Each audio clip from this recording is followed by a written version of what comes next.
Gunshots cracked through the Montana night, echoing across the valley like thunder.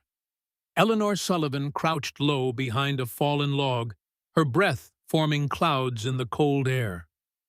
The moon cast long shadows through the pines, offering just enough light to make out the silhouettes of men on horseback in the distance. "Stay down," she whispered, checking the revolver in her hand. 3 bullets left. Beside her, the boy trembled, one hand pressed against his shoulder where blood seeped through his tattered shirt.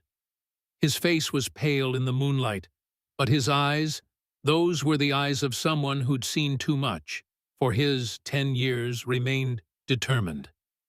"I'm okay, Miss Ellie," Tucker whispered, though his voice quavered. "I can still run." Ellie's heart clenched. She tore a strip from her petticoat and quickly bound his wound. Her movements practiced and precise. The skills of a battlefield nurse never truly faded, even years after the war. "Hold tight, Tucker. The ranch is just a mile ahead. We'll make it." She squeezed his good shoulder, willing strength into him. "Remember what I told you about being brave? Being brave doesn't mean not being scared," he recited through chattering teeth. "It means doing what needs doing anyway." "That's right." She smiled briefly, then tensed as voices carried from beyond the trees. They were getting closer. Ellie peered over the log. The men had split up their lanterns, bobbing through the darkness like fireflies.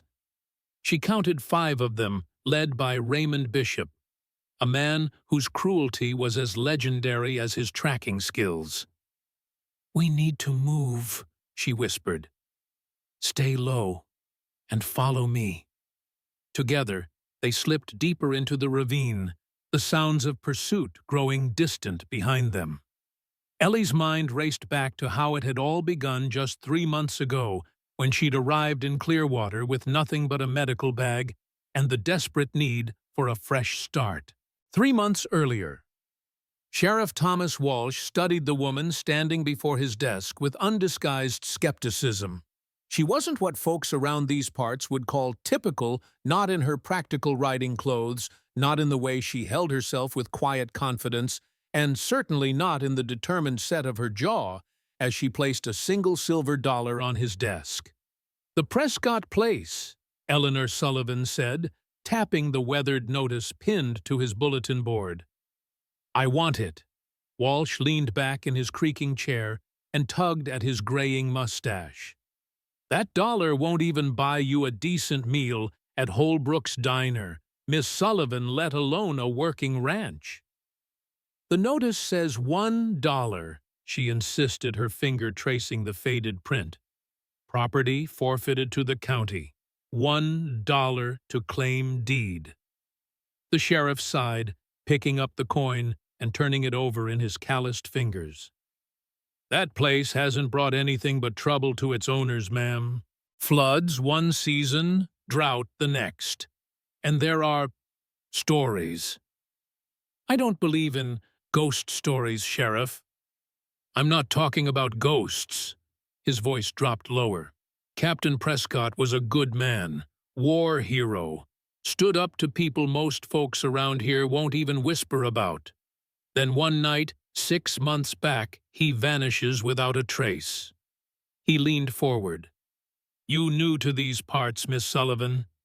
You don't understand how things work in Clearwater." Ellie met his gaze without flinching. "I understand enough. I don't need luck, Sheriff. I just need a place where no one will look for me." Something in her words made the sheriff study her more carefully.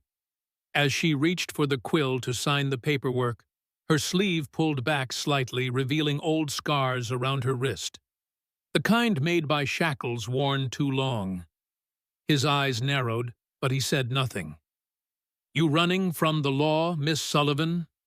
he finally asked, though his tone suggested it wasn't his primary concern. A ghost of a smile touched her lips. "No, Sheriff, just the past." Walsh hesitated, then pushed the deed toward her. "Your signature here makes it official." He watched as she signed in a steady hand. "I hope you know what you're doing." Ellie folded the deed and tucked it safely in her coat. "Thank you for your concern." As she turned to leave, Walsh called after her. "Miss Sullivan, best keep a loaded rifle by your door out there. And if you see anything unusual, you come find me. Understand?" She nodded once, then stepped out into the dusty main street of Clearwater, Montana. The spring air was crisp with the scent of pine and promise. Her new life, her chance at redemption, lay 5 miles west, at a forgotten ranch with a $1 price tag. The Prescott Ranch materialized before her like a specter as she crested the final hill. Ellie reined in her mare, surveying what was now hers. The 2-story farmhouse sagged on its foundation shutters, hanging like broken wings. The barn leaned precariously, its red paint faded to the color of dried blood. Fence posts jutted from the earth at drunken angles, most of the wire between them long gone. Yet something about the land itself spoke to her. The rolling meadow dotted with wildflowers, the creek that wound like a silver ribbon through the property, the mountains rising in the distance still snow-capped despite the late spring thaw. "Well," she murmured to her horse, "it's a far cry from Chicago, isn't it, Belle?" The mare nickered softly, as if in agreement. Ellie dismounted her boots, crunching on the gravel drive. She took a moment to stand still, closing her eyes and inhaling deeply. The air tasted clean here, no coal smoke, no stockyard stench, none of the suffocating memories that had driven her west. From her saddlebag, she withdrew a small embroidered cloth, thumbing the word stitched there in faded blue thread, "Family." Her mother's last gift before consumption took her years ago. Ellie clutched it tight, whispering, "This is where I stop running." The wind carried her words away, dancing them across the meadow like a promise. She led Belle toward the barn, deciding to assess the outbuildings first. The door hung askew on one hinge, groaning as she pushed it open. Dust motes swirled in the shafts of light streaming through holes in the roof. The smell of hay and horses lingered, though it had clearly been months since an animal was housed here. A sudden rustle from the hayloft made Ellie freeze. Belle snorted nervously, pawing at the ground. "Hello?" Ellie called her hand, moving instinctively to the small revolver hidden in her coat pocket. "Is someone there?" Silence answered, heavy and watchful. Slowly, Ellie moved deeper into the barn, her eyes adjusting to the dimness. Another sound, the unmistakable whimper of an animal in pain. Following it, she rounded a stall partition and stopped short. A boy no more than 10 years old knelt beside an elderly chestnut mare, lying on her side in the straw. The horse's flank bore a deep gash crusted with dried blood. The boy held a small knife, and what appeared to be a crude attempt at bandages made from torn shirt scraps. His head snapped up at her approach. Wild-eyed, he brandished the knife with a trembling hand. "Stay back," he warned, voice cracking. "This is my horse, and this is my place." Despite his defiant posture, Ellie saw the fear in those large eyes, and something else.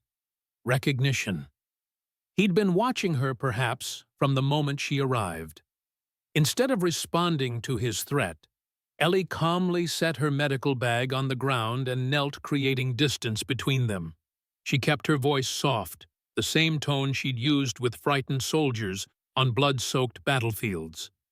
"That wound needs stitching, or your horse won't last the night."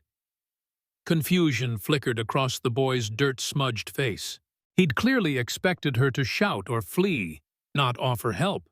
His knife hand faltered slightly.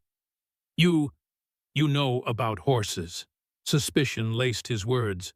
"I know about wounds," Ellie replied. She slowly opened her medical bag, revealing the organized compartments of bandages, tinctures, and surgical tools. I was a nurse during the war. The boy's eyes widened at the sight of her instruments. Sunlight filtering through the barn roof illuminated Ellie's hands as she withdrew a suture kit, revealing the web of small scars crisscrossing her fingers and palms, marks left by years of battlefield medicine. "You got hurt too?" the boy asked, his focus shifting from her face to her hands. Ellie nodded. "Not all wounds are visible, young man." Something in her words seemed to resonate with him. The knife lowered an inch, then another. "What's your name?" she asked. A long pause followed. "Tucker." He finally offered the word, barely audible. "Tucker," she repeated. "I'm Eleanor Sullivan. Most folks call me Ellie." She gestured to the horse. "And who's this?" "Sienna. She got caught in some barbed wire 3 days back. I've been trying to help her, but she's getting worse." For the first time, his voice betrayed his youth and helplessness. "May I?" Ellie indicated the horse's wound. Tucker hesitated, then gave a small nod, though he didn't relinquish his grip on the knife. Ellie approached, slowly aware that she was being evaluated by both boy and beast. Sienna's eyes, glazed with pain, tracked her movements.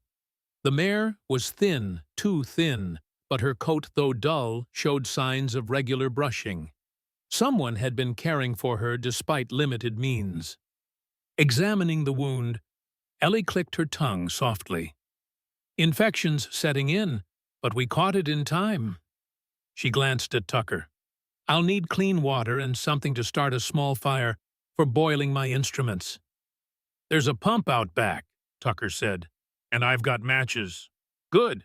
Now I know you don't trust me yet, but if we're going to save Sienna, we need to work together." She held his gaze steadily. "Can we do that, Tucker?" The boy studied her for a long moment, his expression unnervingly adult in its calculation. Finally, he nodded once and tucked the knife into his belt close enough to grab if needed, but no longer brandished as a threat. "She's all I got left," he said simply. The words carried such profound loneliness that Ellie felt them like a physical ache in her chest. "Then let's make sure you keep her," she promised. For the next hour they worked in tandem. Tucker proved surprisingly capable, following her instructions without complaint, holding items steady when asked and speaking soothingly to Sienna when the mare grew restless during suturing. By the time Ellie tied off the final stitch, sweat dampened her collar despite the cool barn. "You've done this before," she observed as Tucker expertly helped apply the poultice she'd prepared. He shrugged. "The captain taught me some. Said every man should know how to tend wounds, 'cause you never know when you'll be your own doctor." "The captain?" Ellie inquired, though she suspected the answer. "Captain Prescott. This was his place." A shadow passed across Tucker's face. "He'll be back. He promised." Ellie gentled her voice. "You've been here alone since he left." Tucker's jaw set stubbornly. "I ain't alone. I got Sienna." "How long?" 6 months, thereabouts." His fingers worked methodically, smoothing the bandage over Sienna's flank. "Winter was the hardest, but I managed." Ellie sat back on her heels, truly taking in the boy's appearance for the first time. His clothes hung on his thin frame, patched in multiple places. His boots were worn through at the toes, stuffed with rags to keep them usable. His hair, a sun-streaked brown, fell past his ears in unkempt waves. Despite it all, he carried himself with a dignity that tugged at something deep within her. "Tucker," she said carefully, "I've just purchased this ranch." His head snapped up, eyes flashing with alarm and betrayal. "You can't. It's not for sale. It's the captain's place. According to the county, it was abandoned and forfeited for back taxes," Ellie explained gently. I bought it legally with a proper deed. Tucker scrambled to his feet, hand moving to his knife again. No, you're lying. The captain would never abandon me or Sienna. He's coming back. I'm not saying he abandoned you intentionally, Ellie clarified, keeping her voice calm despite the boy's agitation. But legally, the property now belongs to me. Tears welled in Tucker's eyes, though he fought them back fiercely. Then we'll leave. Me and Sienna. Soon as she's well enough. You don't have to leave, Ellie said. This place is big enough for both of us. Tucker's expression grew suspicious again. Why would you let us stay? People don't just do that. Because everyone deserves a safe place to call home, she answered simply. And because I could use the help. This ranch won't rebuild itself. Adults always leave when things get hard, Tucker said, his voice small but resolute. Ellie looked him straight in the eye. I've done my share of running, Tucker. I'm here to stay. Something passed between them, then, not trust, not yet, but perhaps the seed from which it might grow. Tucker looked away, first focusing on Sienna as he stroked her neck. She needs rest now, Ellie said, packing away her instruments, and I suspect you could use a proper meal. Can you cook?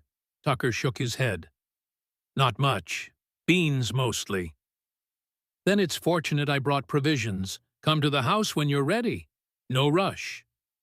She left him with Sienna, understanding his need for space to process this unexpected change. As Ellie walked toward the dilapidated farmhouse, she felt the weight of the boy's watchful gaze on her back. The house proved even more neglected inside than out. Dust layered every surface, and mice had clearly made themselves at home in the kitchen cupboards. Yet beneath the neglect, Ellie could see the bones of what once had been a fine home. Solid oak floors.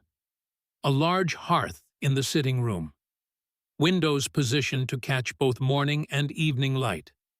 She set about cleaning the kitchen first, working methodically until the cast-iron stove was operational enough to heat water for coffee and cook a simple meal. By the time she had stew simmering in a pot, the light outside had softened toward evening. The creak of floorboards alerted her to Tucker's presence before she saw him. He stood in the kitchen doorway, uncertainty written in every line of his small body. Sienna's sleeping, he reported, shifting from foot to foot. I gave her water like you said. Good. Ellie nodded. Are you hungry? A non-committal shrug, but his eyes followed the spoon as she stirred the pot. Wash up at the pump and we'll eat, she instructed, keeping her tone matter-of-fact rather than motherly.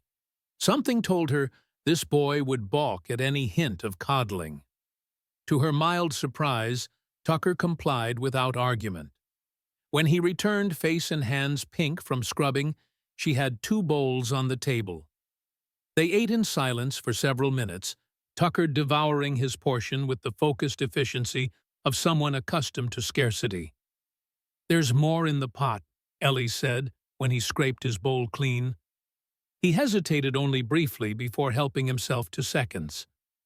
As night settled fully around the ranch, Ellie lit an oil lamp and assessed their situation. Where have you been sleeping? Hayloft, Tucker answered around a mouthful of stew. It's dry mostly. There are 3 bedrooms upstairs, she said. I'll take the one at the end of the hall. You can choose between the others. Tucker's spoon paused midway to his mouth. A real bed? The simple question, spoken with such wonder, twisted something in Ellie's chest. Yes, Tucker, a real bed. After they'd cleared away the dishes, Ellie showed Tucker upstairs. The room he selected had clearly belonged to a child, once perhaps the captain's son. A carved wooden horse stood on the dresser, its paint chipped, but its form still graceful. Tucker approached it reverently, one finger tracing its mane. The captain made this for me, he said quietly. For my 8th birthday.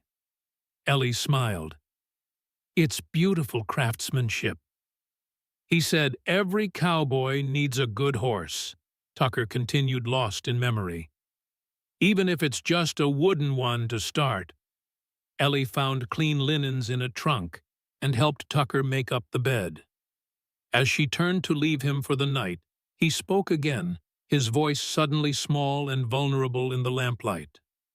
Miss Ellie Sienna will be okay, won't she? With proper care? Yes, she's strong. Ellie paused at the door. Just like you. A hint of a smile touched the boy's lips, the first she'd seen. Good night, Miss Ellie. Good night, Tucker. In her own room, Ellie finally allowed herself a moment of quiet reflection. From her bag, she withdrew a small metal box, its lock still secure. Inside lay 3 treasures: a faded photograph of a young woman with Ellie's eyes, a tarnished police badge, and a letter, addressed in her own handwriting, but never sent. She touched each item gently, a ritual performed every night since leaving Chicago. The faces of the dead and the living mingled in her memory as she stared at the items, her expression, a complex mixture of grief and determination. One day at a time, she whispered to herself, securing the box and placing it beneath her pillow. Sleep came fitfully that night, broken by unfamiliar creaks of the old house and dreams of the past she'd fled. When dawn finally broke, Ellie rose feeling as though she'd barely rested at all. She found Tucker already awake, sitting on the porch steps and whittling a stick with his small knife. He glanced up as she appeared, then quickly returned to his task. Sienna took water this morning, he reported, and tried to stand. That's a good sign, Ellie said, settling beside him with a cup of coffee. What are your plans for today? Tucker shrugged. Same as always. Check the fence line. See if any rabbits got caught in my snares. Make sure the roof don't leak when it rains. He glanced sideways at her. What about you? You really fixing to stay? I really am, Ellie confirmed. I thought we might start by clearing out the house properly, then perhaps assess what repairs are most urgent. Tucker considered this. The north corner of the roof leaks bad, and the pump handle sticks something fierce. Then those will be our priorities, Ellie decided. After we check on Sienna. They worked side by side throughout the morning. Tucker proved surprisingly knowledgeable about the ranch's workings, showing Ellie where tools were stored and explaining the captain's system for maintaining the property. For his part, he seemed cautiously intrigued by her medical supplies and the methodical way she changed Sienna's dressing. By midday, they had established an uneasy truce, not quite partnership, but no longer adversaries. As they ate a simple lunch of bread and cheese on the porch, Tucker suddenly spoke up. Why'd you buy this place anyway? Nobody wants land out here. Ellie considered her answer carefully. I needed somewhere quiet, somewhere I could start fresh. You running from something? Tucker asked with the directness of youth. A sad smile touched Ellie's lips. In a way. But I think I'm also running toward something. She gazed out at the meadow where wildflowers nodded in the breeze. A place that's mine, that can't be taken away. Tucker studied her with those 2 old eyes. The captain used to say something like that, said this land was the only thing that couldn't be stolen by men with paper instead of calluses. He sounds like a wise man, Ellie observed. He was. Tucker corrected himself quickly. He's coming back. Ellie didn't contradict him, recognizing the fragile hope that sustained the boy. Instead, she asked, What was he like, your captain? Tucker's face softened with genuine affection. Tall, strong, had a laugh that made the windows rattle. His fingers worked at a loose thread on his shirt. But his eyes got sad sometimes, especially at night. Said he'd seen too much during the war. Many soldiers carry those memories, Ellie said quietly, her own mind flashing to field hospitals and the cries of wounded men. He taught me to read, Tucker continued proudly. Said books were as important as bullets in fighting life's battles. He was right about that, Ellie agreed. Do you still practice your reading? A shadow passed over Tucker's face. Not much. The captain took most books when he left. Said he needed them for something important. Ellie made a mental note to acquire more books on her next trip to town. Well, we'll have to remedy that. Every growing mind needs books. The afternoon saw them tackling the leaking roof. Ellie, to Tucker's visible surprise, climbed the ladder without hesitation, her skirts tucked practically into her belt to allow free movement. Together, they replaced damaged shingles, Ellie following Tucker's surprisingly competent instructions. As they worked, Ellie began to piece together fragments of Tucker's story. He wasn't Prescott's son by birth, that much became clear. References to before the captain suggested he'd come to the ranch sometime after the war. But the bond between man and boy had clearly been strong, making the captain's mysterious disappearance all the more puzzling. It was while clearing debris from the second floor that Ellie made her first significant discovery. Tucked beneath a loose floorboard in what had been Prescott's bedroom, she found an unfinished letter. The paper was high quality, the handwriting precise and military in its neatness. To the Department of War Office of Special Investigations, I write to you on a matter of grave importance concerning the fraudulent supply of defective weaponry to our troops during the final year of hostilities. Through investigation, I have discovered evidence linking prominent local businessman Judge Victor Caldwell to a conspiracy that resulted in the deaths of at least 50 Union soldiers due to rifle failures during the Battle of Cold Harbor. The enclosed documentation proves beyond doubt that Caldwell, through his son's company, knowingly supplied substandard materials while charging full government prices. When confronted with this evidence, his son Alexander confessed his role but was found dead before formal charges could be brought. Leaving, the letter ended abruptly there, as if the writer had been interrupted. No signature, no date, just damning accusations against the most powerful man in the county. Ellie carefully folded the letter and slipped it into her pocket, a chill running through her that had nothing to do with the mountain air. If what Prescott alleged was true, it would explain his sudden disappearance and why Tucker might be in danger if anyone discovered he remained at the ranch. She debated whether to show Tucker the letter, but decided against it. The boy carried enough burdens without adding fear for his missing guardian. That evening, as they sat on the porch watching twilight paint the mountains purple and gold, Ellie felt Tucker's scrutiny. "You're different from most ladies," he finally said. Ellie raised an eyebrow. "How so? You ain't afraid of dirt or hard work. You climb ladders and know about doctoring. And you don't talk to me like I'm simple." He picked at a splinter in the porch step. "The ladies in town, they look at me like I'm something that might bite." "Perhaps they simply don't understand you," Ellie suggested. Tucker snorted. "They don't try." "Well," Ellie said, "I believe people deserve to be judged by their actions, not by appearances or assumptions. So far, your actions tell me you're resourceful, brave, and loyal." Tucker ducked his head, but not before Ellie caught the flush of pleasure on his cheeks. "The captain said something like that, too." As darkness fell completely, they moved inside.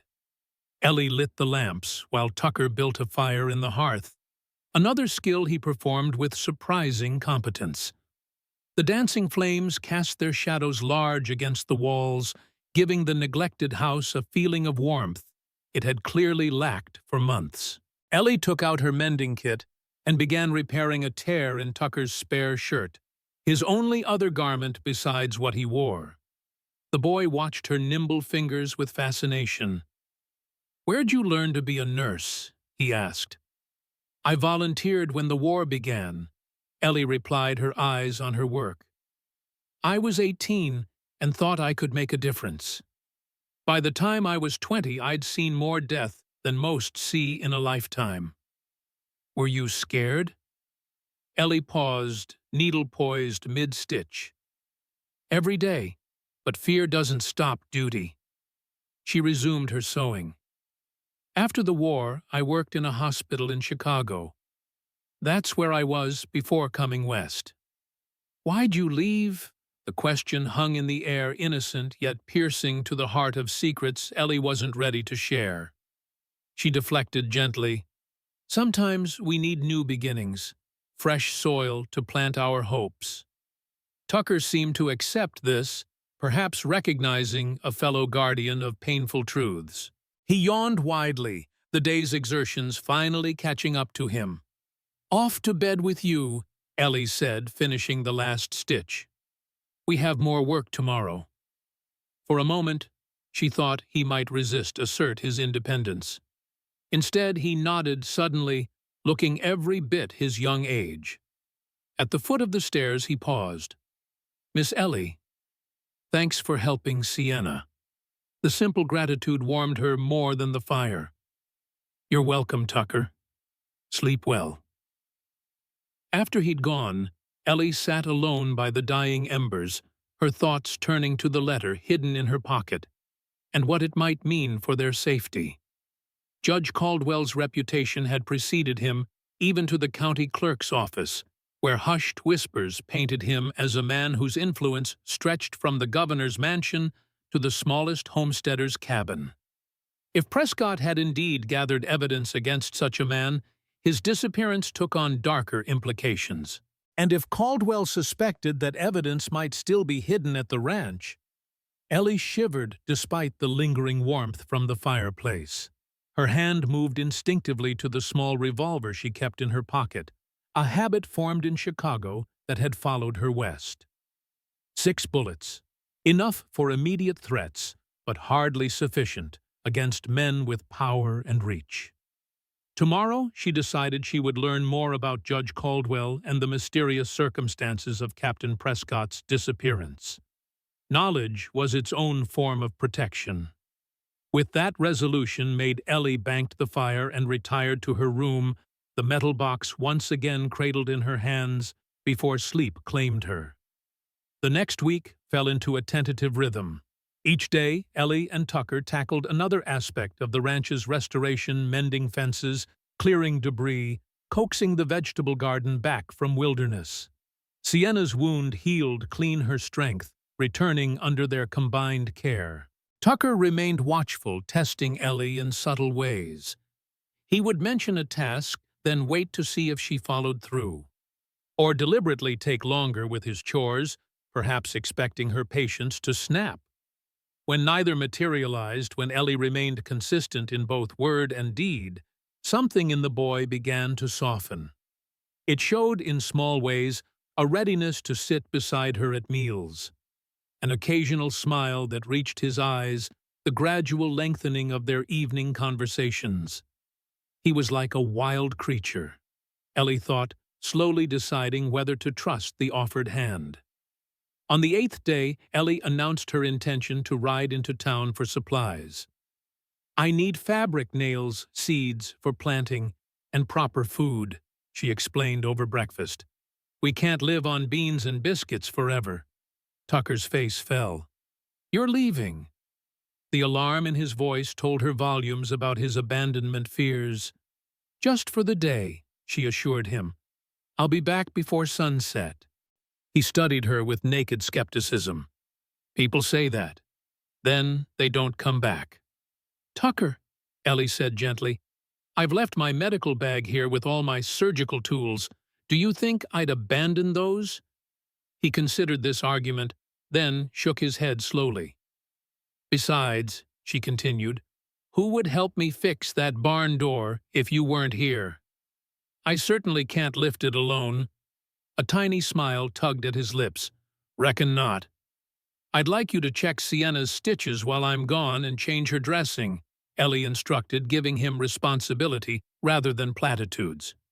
You know how it should look by now. Tucker straightened his chest, puffing slightly with pride at being trusted. I can do that. I know you can. Ellie gathered her shawl. Is there anything you need from town, besides the obvious new clothes? Tucker thought for a moment. Peppermint sticks, if they ain't too dear. The childish request, so at odds with his usual self-sufficiency, made Ellie's heart twist. I think we can manage that. As she prepared to depart, Tucker handed her a small, carved figure, a rough but recognizable horse. For luck, he mumbled, suddenly shy. Made it last night. Ellie accepted the gift with appropriate gravity. Thank you, Tucker. I'll keep it safe. The ride to Clearwater took just under an hour, Belle moving at an easy pace along the rutted trail. The town appeared much as it had on Ellie's first visit, a single main street lined with false-fronted buildings, the church steeple and water tower standing tallest against the mountain backdrop. She tethered Belle outside the general store, patting the mare's neck before ascending the wooden steps. A bell jangled as she pushed open the door, announcing her arrival to the shop's lone occupant.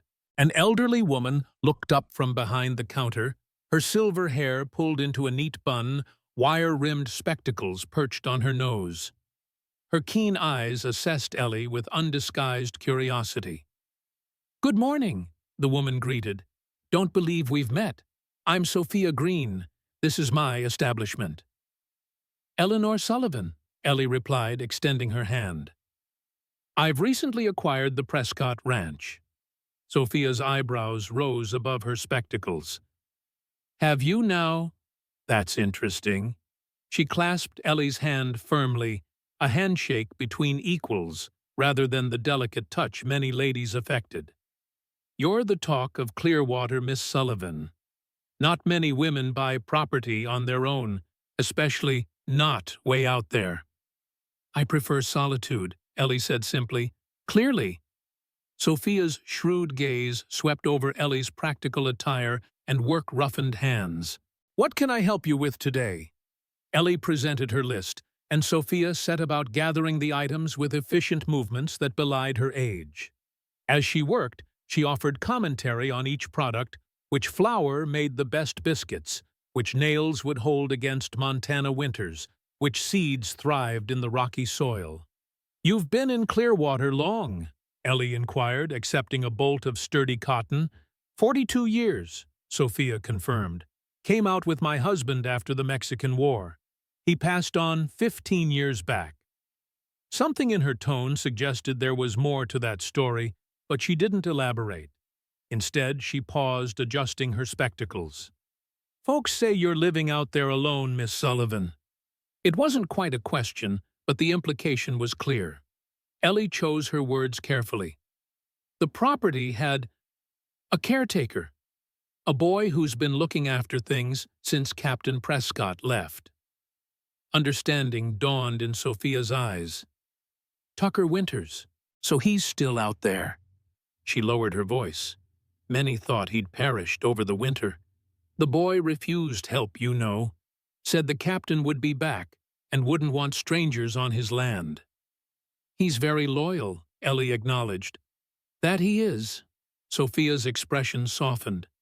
"William Prescott gave that boy a home when no one else would.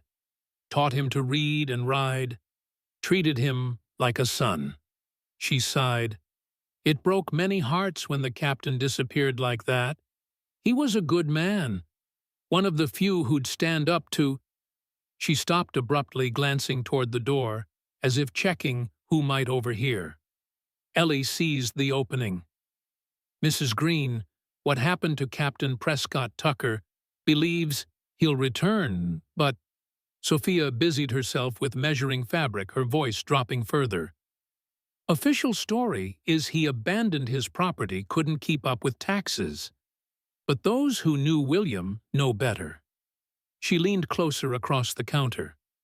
"The captain was investigating something dangerous. He came to my Albert. My late husband was a lawyer before his passing for advice on legal matters concerning war profiteering. War profiteering, Ellie echoed, thinking of the unfinished letter. Sophia nodded gravely. William believed someone local had supplied the Union Army with defective weapons. Cost lives. He was gathering evidence. She straightened her tone, returning to normal volume. That'll be $4.75 for everything, Miss Sullivan. Ellie paid her mind racing with this new information. As Sophia wrapped the purchases, she ventured another question. Mrs. Green, what can you tell me about Judge Caldwell?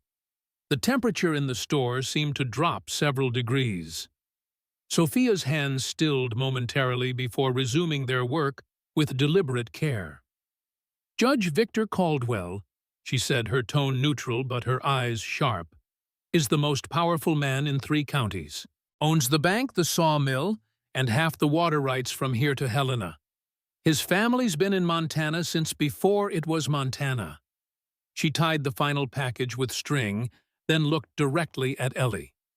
He's also not a man who tolerates opposition. Those who cross him tend to relocate, or worse. I see, Ellie said quietly. If you're planning to stay at the Prescott place long-term, Sophia continued, you should understand the lay of the land, so to speak. The judge has been trying to acquire that property for years. William refused to sell even when offered 10 times its value. Why would a wealthy judge want a struggling ranch? Ellie asked. Sophia's smile was thin. That's the question, isn't it? She pushed the packages toward Ellie. You seem like a sensible woman, Miss Sullivan. Sensible enough to mind your own business, I hope. I simply want to live quietly, Ellie assured her. Then perhaps you will. Sophia hesitated, then reached beneath the counter. She emerged with a small paper sack. Peppermint sticks, she explained, adding them to Ellie's purchases. For the boy. No charge. Thank you, Mrs. Green. Sophia, please. The older woman's expression softened slightly. It does my heart good to know Tucker's not alone anymore. He's had precious little kindness in his short life. As Ellie gathered her packages, Sophia added one final comment. Miss Sullivan, if you need anything at all, my door is always open, even after hours. The significance of the offer wasn't lost on Ellie. She nodded her thanks and stepped back into the sunlight, her mind churning with new questions. The remainder of her errands took her to the feed store for grain and the apothecary for medical supplies. Both proprietors regarded her with the same mixture of curiosity and reserve, though neither was as forthcoming as Sophia had been. It was as she secured her purchases to Belle's saddle that Ellie felt the weight of a stare. Looking up, she found herself being observed by a man across the street, tall, broad-shouldered, with the hard eyes of someone accustomed to being obeyed. His suit was finer than anything else she'd seen in Clearwater, his watch chain gold against a silk vest. Beside him stood a younger man, with a similar bearing, but a leaner, hungrier look. Both watched her with unconcealed interest. Ellie met their gaze steadily for a moment, then deliberately turned away, mounting Belle with practiced ease, despite her skirts. As she rode past them toward the town's edge, she heard the younger man call out, Miss Sullivan, isn't it? A pleasure to make your acquaintance. Ellie reined in good manners, warring with instinct. Good day, gentlemen, she responded neutrally. Raymond Bishop. The younger man introduced himself, touching the brim of his hat. And this is Judge Victor Caldwell. So this was the man Prescott had accused of war profiteering. Up close, Caldwell exuded authority not just in his expensive attire, but in his very posture. His eyes, steel gray beneath heavy brows, assessed her with the cold calculation of a man weighing profit against investment. Welcome to Clearwater, Miss Sullivan, Caldwell said, his voice cultured, but with an undercurrent of steel.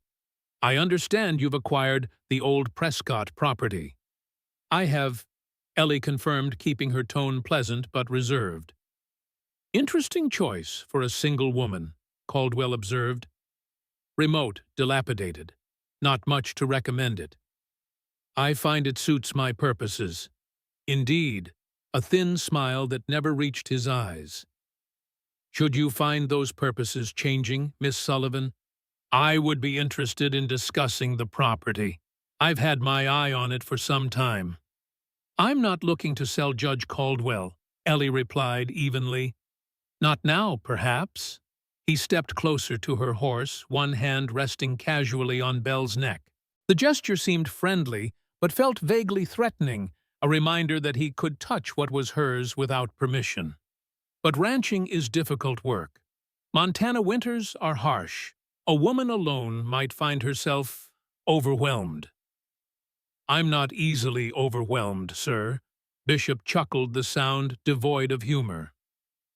Admirable spirit, Miss Sullivan. But the judge is right. That land has a way of breaking people who don't understand its demands. Is that what happened to Captain Prescott? Ellie asked, unable to resist probing. The atmosphere chilled perceptibly. Caldwell's smile vanished, his eyes hardening to flint. William Prescott was a troubled man, he said carefully. The war left many veterans unstable. He made unfortunate accusations toward the end, suffered delusions. It's a sad business. I see, Ellie said, though what she truly saw was the flash of something dangerous in Caldwell's gaze. If you encounter any of his personal effects, the judge continued, any papers or correspondence of an official nature, I'd appreciate you bringing them to my attention. As Justice of the Peace, it's my duty to ensure all legal matters are properly concluded. Of course, Ellie lied smoothly. Good day, gentlemen. She nudged Belle forward, feeling their stares on her back, until she rounded the bend out of town. Only then did she release the breath she'd been holding, her hand unconsciously seeking the reassurance of the small revolver in her pocket. The encounter had confirmed her suspicions Caldwell was indeed hunting for Prescott's evidence, and he would not hesitate to pressure threaten, or worse, to obtain it. Moreover, he now knew she had taken possession of the ranch, and quite possibly that Tucker remained there. Ellie urged Belle into a faster trot, suddenly anxious to return home before sunset, as promised. The word struck her as she crested the final hill overlooking the ranch home. Despite having owned it barely a week, despite its dilapidation and the growing shadows of danger, the sight of the farmhouse against the mountain backdrop filled her with a fierce protectiveness. From the barn, a small figure emerged, shielding his eyes against the late afternoon sun. Tucker's posture broadcast relief as he recognized her approach. He had been watching for her, perhaps afraid she wouldn't return as promised. As Ellie dismounted, she noticed Tucker had not been idle in her absence. The front porch had been swept clean, the broken railing mended with salvaged wood. A bouquet of wildflowers stood in a chipped mug on the steps, a boy's awkward attempt at welcome. "You came back," he said, the simple observation carrying layers of meaning. "I said I would," Ellie replied, handing him the package of peppermint sticks. "A promise is a promise, Tucker." His smile, genuine, unguarded, was worth every mile ridden and every uncomfortable encounter endured. But as they carried her purchases inside, Ellie couldn't shake the chill that had settled between her shoulders. Judge Caldwell wanted this land, and he was not a man accustomed to denial. The letter in her pocket now felt like a burning coal evidence that might explain a good man's disappearance and potentially bring a powerful one to justice. But at what cost to the small, fragile household she and Tucker were building? Later that night, after Tucker had retired with his precious peppermint sticks, Ellie sat alone on the porch watching stars prick the velvet sky one by one. The vastness above her emphasized how small and vulnerable they were. One woman, one boy, and an old mare against forces they only partially understood. Yet something stubborn within her refused to bend to fear. She had not fled Chicago, leaving behind a life built over years, only to abandon another home at the first sign of trouble. Whatever danger Caldwell presented, she would face it. For herself, for Tucker, for the man who had tried to bring truth to light and disappeared for his efforts. From her pocket, Ellie withdrew the wooden horse Tucker had carved for her. In the moonlight, its crude form took on a noble aspect, a talisman against darkness. "We stand our ground," she whispered to the night, a promise to herself and to the boy sleeping under her roof. "Whatever comes." The Montana wind carried her words away across the meadow, but their resolve remained settling into her bones like a vow. The following weeks brought a subtle shift to the Prescott Ranch. Each day added another small repair, completed another wild corner tamed. Fences straightened. Garden rows emerged from tangled weeds. The house, swept clean of dust and memory, began to feel lived in once more. Most remarkable was the transformation in Tucker. Though still watchful, his smiles came more readily now. He shadowed Ellie throughout the day, absorbing her medical knowledge like parched earth drinks rain. When she showed him how to stitch a clean wound, his small fingers proved surprisingly deft. When she explained which plants could heal and which could harm, he memorized their properties without being asked. "You have a gift for this," Ellie observed one evening as they catalogued the herbs they'd gathered. "A healer's instinct." Tucker ducked his head, pleased but embarrassed by the praise. "The captain said I notice things others don't." He carefully labeled a jar of dried yarrow as she had taught him. "Said it would serve me well someday." He was right, Ellie agreed. Observation is the foundation of good medicine. May turned to June, bringing longer days and the first true heat of summer. The meadow blossomed with wildflowers, purple lupine, orange, paintbrush, golden balsam root. Sienna, fully recovered from her wound, grazed contentedly alongside Belle, the two mares, becoming fast companions. Yet beneath this pastoral calm, currents of unease continued to flow. Twice Ellie spotted riders on the ridge overlooking the property, watching. Though they never approached, their presence felt like a shadow across the sun. She began carrying her revolver not just in her pocket, but in a holster at her hip, accessible with a moment's notice. Tucker noticed, of course. Little escaped his attention. "Are you expecting trouble, Miss Ellie?" he asked one morning as they repaired a section of fence. Ellie considered deflecting, but decided against it.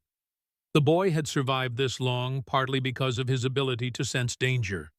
Lying to him would only undermine the trust they'd built. "I'm being cautious," she answered honestly. "I met Judge Caldwell in town. He expressed interest in this property." Tucker's hammer stilled mid-swing. "The judge has wanted this land since before I came. The captain always said no." His young face hardened with surprising intensity. "Said he'd rather burn the place to ash than let Caldwell have it." "Why does the judge want it so badly? It's not particularly fertile compared to other parcels." Tucker shrugged, but something in his expression suggested he knew more than he was saying. "The captain said it wasn't about the land itself. It was about what's beneath it." "The water," Ellie guessed, remembering Sophia's comments about Caldwell controlling water rights. "Maybe." Tucker drove a nail with more force than necessary. "Or maybe something else." Before Ellie could press further, the sound of approaching hoofbeats drew their attention. Tucker immediately tensed his hand, moving to the knife at his belt. Ellie stepped slightly in front of him, one hand resting casually near her holster. A lone rider appeared around the bend in the drive. Sheriff Walsh, his badge catching the morning sun as he approached. Relief loosened the knot in Ellie's shoulders, though she remained alert. In her experience, the law wasn't always an ally. "Morning, Miss Sullivan," Walsh greeted, touching the brim of his hat. His gaze shifted to Tucker, eyebrows rising slightly. "Young Mr. Winters, good to see you're still with us." Tucker gave a curt nod, but didn't speak, his wariness evident in every line of his body. "What brings you out this way, Sheriff?" Ellie inquired pleasantly. Walsh dismounted, looping his reins over the fence. "Thought I'd check in, seeing as you've been out here nearly a month now." He surveyed the improvements to the property with open appreciation. "Place is looking better. Prescott would be pleased." "Thank you," Ellie said. "We've been working hard." "So I see." Walsh's expression turned more serious. "Miss Sullivan, might I have a word in private?" Ellie glanced at Tucker, who was watching the exchange with evident suspicion. "Tucker, would you mind checking on Sienna? I thought her foreleg looked a bit swollen this morning." The boy hesitated clearly, reluctant to leave her alone with the sheriff. Finally, he nodded. "Yes, ma'am." He shot Walsh a warning look before heading toward the pasture, making it clear he wouldn't go far. Once Tucker was out of earshot, Walsh's posture relaxed slightly. "He's protective of you already. That's good. The boy needs someone to care for." "We look after each other," Ellie corrected gently. Walsh nodded, accepting the distinction. "Miss Sullivan, I came to warn you. Judge Caldwell has been asking questions about you, your background, your reasons for settling here. He's not a man who accepts no easily." "I gathered as much from our brief encounter," Ellie said. "Has he sent men to watch the property?" Walsh frowned. "You've seen them.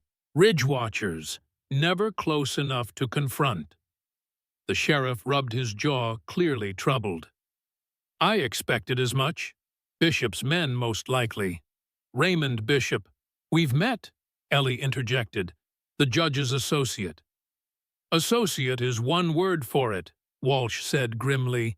"Bishop handles matters Caldwell prefers not to dirty his hands with.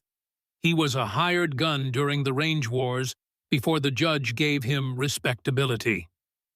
Ellie absorbed this information, filing it away. "Sheriff, what happened to Captain Prescott Tucker believes he'll return, but that seems increasingly unlikely." A shadow passed across Walsh's weathered features. "William Prescott was a good man, honest. Maybe too honest for these parts." He glanced toward the distant ridge as if checking for observers. "He came to me about 7 months back. Said he had proof of war crimes profiteering that cost Union soldiers their lives. Wanted to know the proper authorities to contact." "Did he say who was involved?" Walsh's gaze locked with hers. "He didn't have to. There's only one man in this county with the connections and the coldness for such a scheme." He lowered his voice further. 3 days later, Prescott disappeared. His horse returned riderless with blood on the saddle. I organized a search, but no body was found, Ellie finished. "No, which is why I never officially declared him dead." Walsh adjusted his hat. "Tucker refused to leave, insisted Prescott would return. By law, I should have placed him in an orphanage, but—" He shrugged, a hint of guilt in his expression. "You let him stay," Ellie said, newfound respect in her voice. "The boy's been through enough. First his mother dying in that fire, then his father abandoning him." Walsh caught himself. "Forgive me, I assumed you knew." "Tucker hasn't shared much of his history," Ellie admitted. "He said Prescott wasn't his father, but didn't explain further." Walsh nodded thoughtfully. "The boy's real name is Tucker Hayes. His mother, Sarah, died in a boarding house fire in Helena 4 years ago. His father, a drifter named James Hayes, left him at the church door the next day with nothing but a note saying he couldn't care for a child alone." The sheriff's expression darkened with old anger. "Prescott found Tucker in the county orphanage a year later while investigating missing funds. Said the boy reminded him of his own son, lost in the war. The story filled in crucial gaps in Ellie's understanding of Tucker's abandonment fears and fierce independence. No wonder he clung so desperately to the belief that Prescott would return. He'd already lost everyone else. "Sheriff," Ellie said carefully, "I found an unfinished letter from Captain Prescott to the War Department. It mentioned Judge Caldwell specifically alleging he supplied defective weapons through his son's company." Walsh paled visibly. "Miss Sullivan, I strongly advise you to burn that letter immediately. If Caldwell learns you have it, is that why Prescott disappeared? Because Caldwell discovered he was gathering evidence?" The sheriff looked pained. "I can't prove anything. Judge Caldwell stands above suspicion in most people's eyes.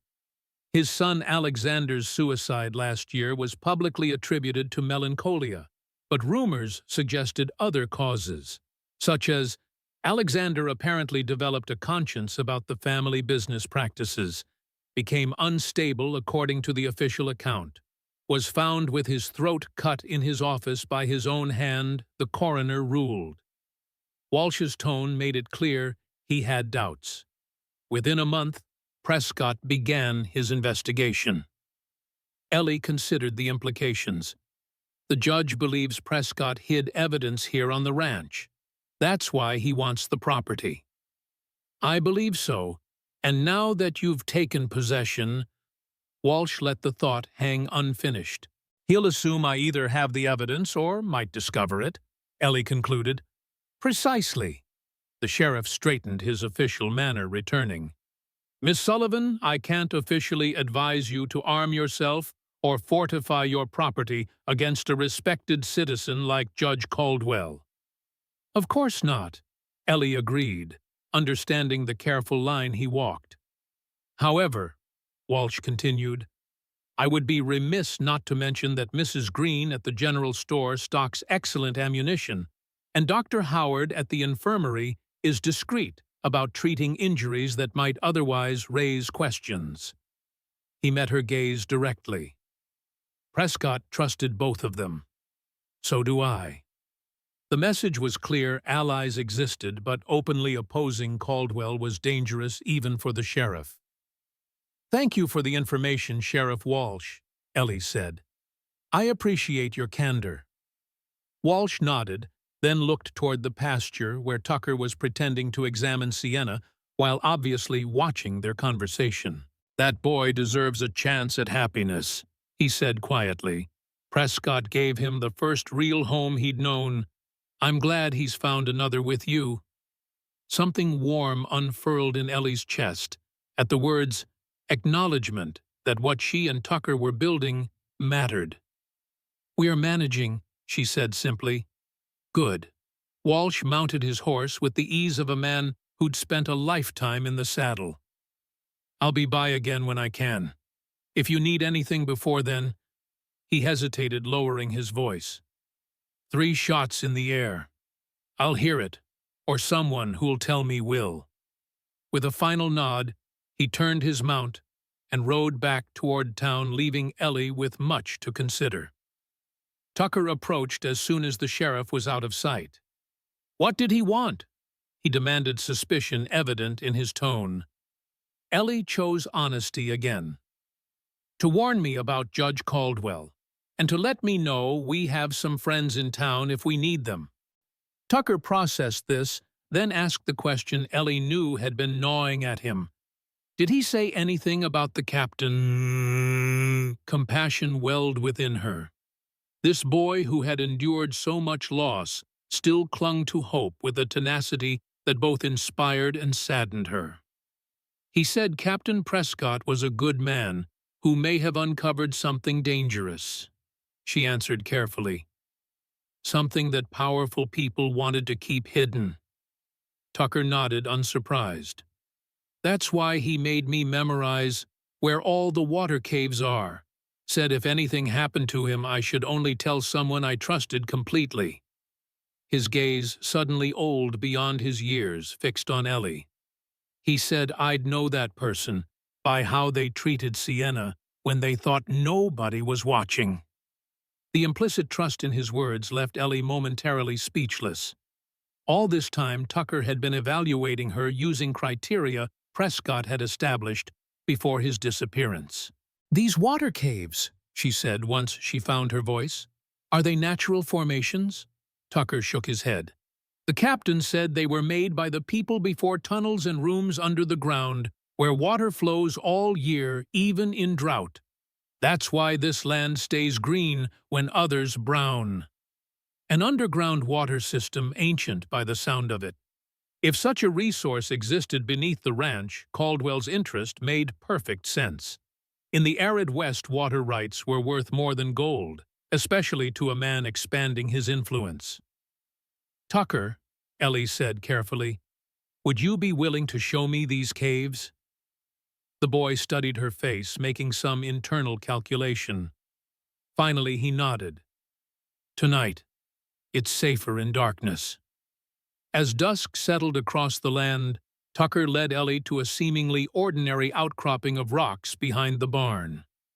With practiced ease, he pressed against a specific stone, revealing a narrow opening barely visible unless one knew where to look. "The captain showed me 5 entrances around the property," Tucker explained, lighting a small lantern. "This one's closest to the house." As they moved deeper, Tucker pointed to small symbols etched into the rock walls. "The captain mapped the water patterns," he explained. "Some chambers flood completely during heavy storms. That's why there are markers carved here. Triangle means danger flood zone.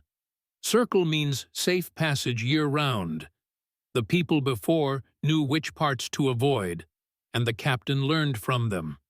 He said never to enter the triangle-marked passages during storms." Ellie followed him into the passage, ducking to avoid the low ceiling. The temperature dropped immediately, the air turning cool and damp. The walls, smooth in places, rough in others, showed signs of both natural formation and human enhancement. "Who built this?" she whispered, her voice echoing slightly in the confined space. "The captain said the Blackfeet knew about it first, but it was the Salish who expanded it," Tucker replied, his small form moving confidently through the darkness. "Said they used it for ceremonies and hiding during wars, long before white men came." The passage widened gradually into a chamber perhaps 20 feet across. Tucker raised his lantern, revealing walls lined with niches carved into the living rock. Some held clay vessels. Others contained what appeared to be ceremonial objects: feathers, small carved figures, bundles of dried herbs. "We shouldn't touch anything," Tucker said solemnly. "The captain said it's disrespectful. These belong to the people before." "He taught you well," Ellie observed, touched by the boy's reverence. Tucker led her deeper through another passage that sloped gently downward. The sound of water grew stronger, not a drip, but a steady flow, like a small stream. They emerged into a larger chamber where moonlight filtered through a narrow fissure in the ceiling, illuminating a pool of water so clear it seemed almost luminous.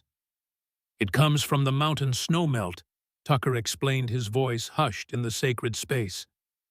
"The captain tested it, said it's the purest water he'd ever tasted." He pointed to channels carved into the rock. "These lead to other chambers, and eventually to the creek that runs through our south pasture.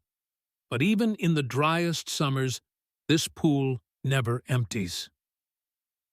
Ellie understood immediately why such a resource would be invaluable, and why Caldwell would covet it. In the seasonal drought cycles that plagued Montana, a reliable water source could mean the difference between prosperity and ruin. "Did the captain keep records of these caves?" she asked. Tucker nodded. "Maps and drawings. He was making a book about them with all the old stories the Salish elder told him." His expression clouded. "But he took it with him that last night, said it would help prove his case." So Prescott had documented the water system documentation, now presumably lost with him. Yet the knowledge remained carried in the memory of a 10-year-old boy whom most would overlook or underestimate. "Tucker," Ellie said, crouching to meet his eyes, "I think I understand now why Judge Caldwell wants this land so badly. If he controlled this water source, he could dictate terms to every ranch and farm for miles around." Tucker's jaw set in a stubborn line. "The captain said the water belongs to the land, and the land belongs to whoever respects it, not whoever has the most money or the biggest name." "I agree," Ellie said. "But men like Caldwell don't share that view. They see resources to be owned and controlled." "That's why the captain was fighting him," Tucker stated with absolute certainty. "And that's why he'll come back to finish what he started." Ellie felt the weight of the boy's faith like a physical burden. How could she preserve his hope while preparing him for a truth that grew more likely with each passing day? Prescott had challenged a powerful man with a history of eliminating opposition. The chances of his return diminished with each sunset. "Tucker," she began gently, "whatever happened to the captain, whatever he discovered, it matters. You keeping his knowledge safe matters." She squeezed his shoulder. "And I promise you, I won't let Judge Caldwell take this land or these caves. Not while I draw breath." In the strange blue-silver light of the underground chamber, Tucker's eyes glistened with unshed tears. But he straightened his shoulders, nodding once with grave dignity. "The captain would like you," he said simply. "He always said you could measure a person by how they faced hard truths." They explored further, Tucker pointing out other chambers and passages with the confidence of a seasoned guide. Some areas showed evidence of more recent use: a wooden shelf with glass jars, a makeshift table with mining tools, locations where Prescott had clearly conducted his own studies of the ancient system. In one small side chamber, Tucker stopped abruptly, frowning. "Something's different," he murmured, raising his lantern higher. "The captain's lockbox was here, but it's gone." "Are you certain?" Ellie asked, scanning the rocky shelf where Tucker pointed. "Positive. It was iron with brass corners. He kept papers in it." Tucker's eyes widened. "Miss Ellie, someone's been in the cave since the captain left."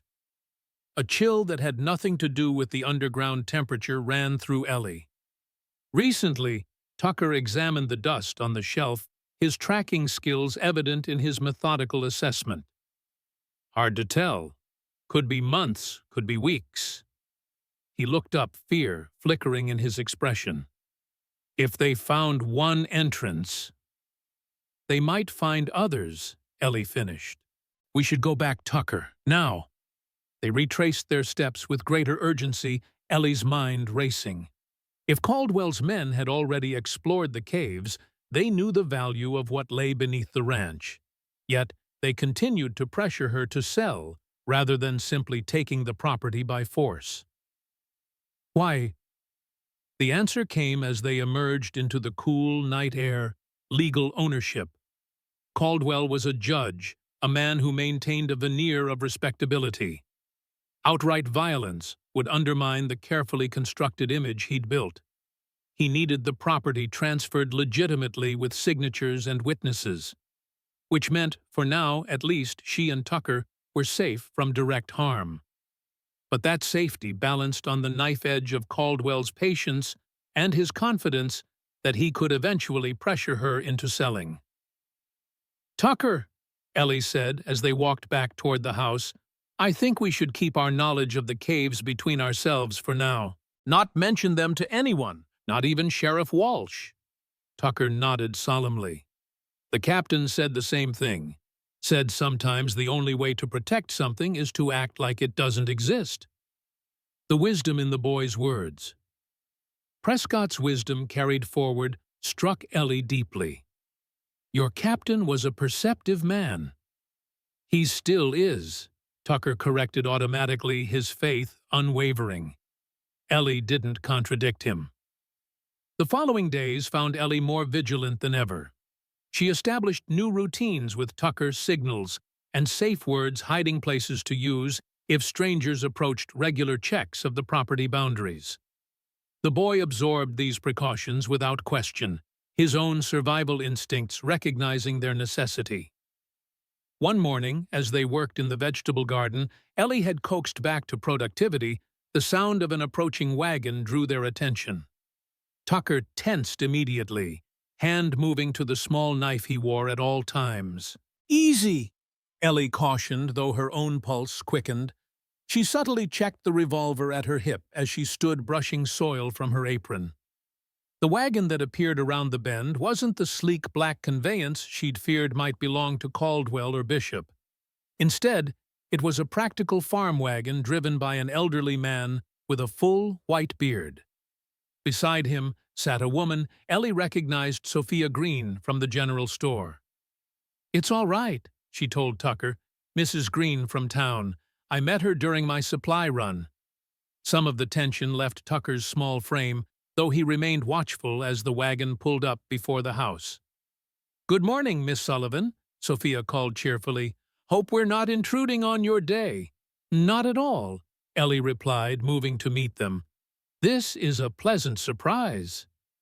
The elderly man set the brake and hopped down with surprising agility for his years. He assisted Sophia with courtly precision before turning to Ellie. "Dr. James Howard." He introduced himself, doffing his hat, to reveal a fringe of white hair surrounding a sun-browned pate. "Town physician such as it is, Mrs. Green suggested you might appreciate some medical supplies and perhaps a professional consult." Ellie's surprise must have shown on her face, for Sophia added quickly, "I mentioned to James that you had nursing experience from the war. He's been looking for someone to discuss cases with since his assistant moved to Bozeman." The explanation made sense on the surface, but Ellie caught the significant look that passed between the two visitors. This was more than a social call. "I'd be delighted," she said, playing along. "Tucker and I were just about to break for lunch. Would you care to join us?" "Most kind," Dr. Howard accepted with a small bow. His sharp blue eyes had already found Tucker, who stood half-hidden behind the garden fence. "And this must be young Mr. Winters. William spoke highly of you, son." Tucker edged forward, curiosity overcoming caution. "You knew the captain?" "Indeed I did. Patched him up after Gettysburg. And again, when that stallion of his threw him 2 springs ago." The doctor's eyes crinkled with genuine warmth. "He said you had a knack for medicine yourself. Said you could identify herbs most trained physicians wouldn't recognize." Pride straightened Tucker's shoulders. "Yes, sir. I know which plants heal and which harm." "A valuable skill."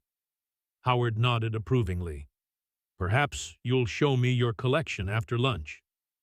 The simple request, acknowledging Tucker's knowledge as worthy of adult interest, cemented the boys' opinion of their visitor. By the time they settled around the kitchen table with a simple meal of bread, cheese, and garden vegetables, Tucker was answering the doctor's questions with uncharacteristic animation. It was only when the conversation turned to Prescott that Ellie sensed the true purpose of their visit. "William and I corresponded regularly," Dr. Howard said, accepting a cup of coffee. "He consulted me on certain medical aspects of his research."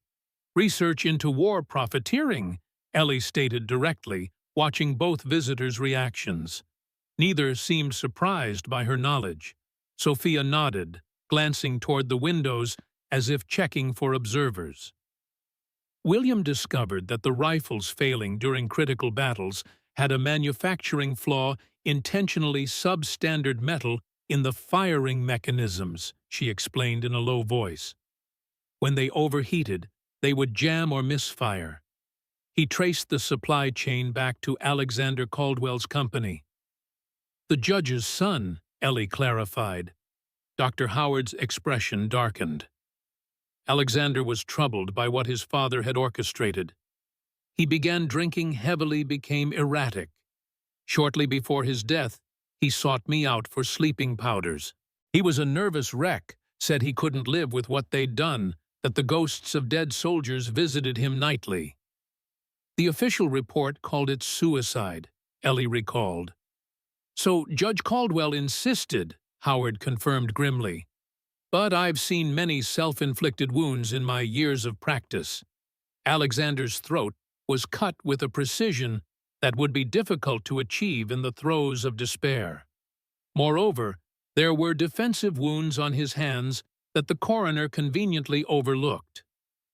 The implications hung heavily in the kitchen air. Tucker, who had been listening intently, spoke up with childlike directness.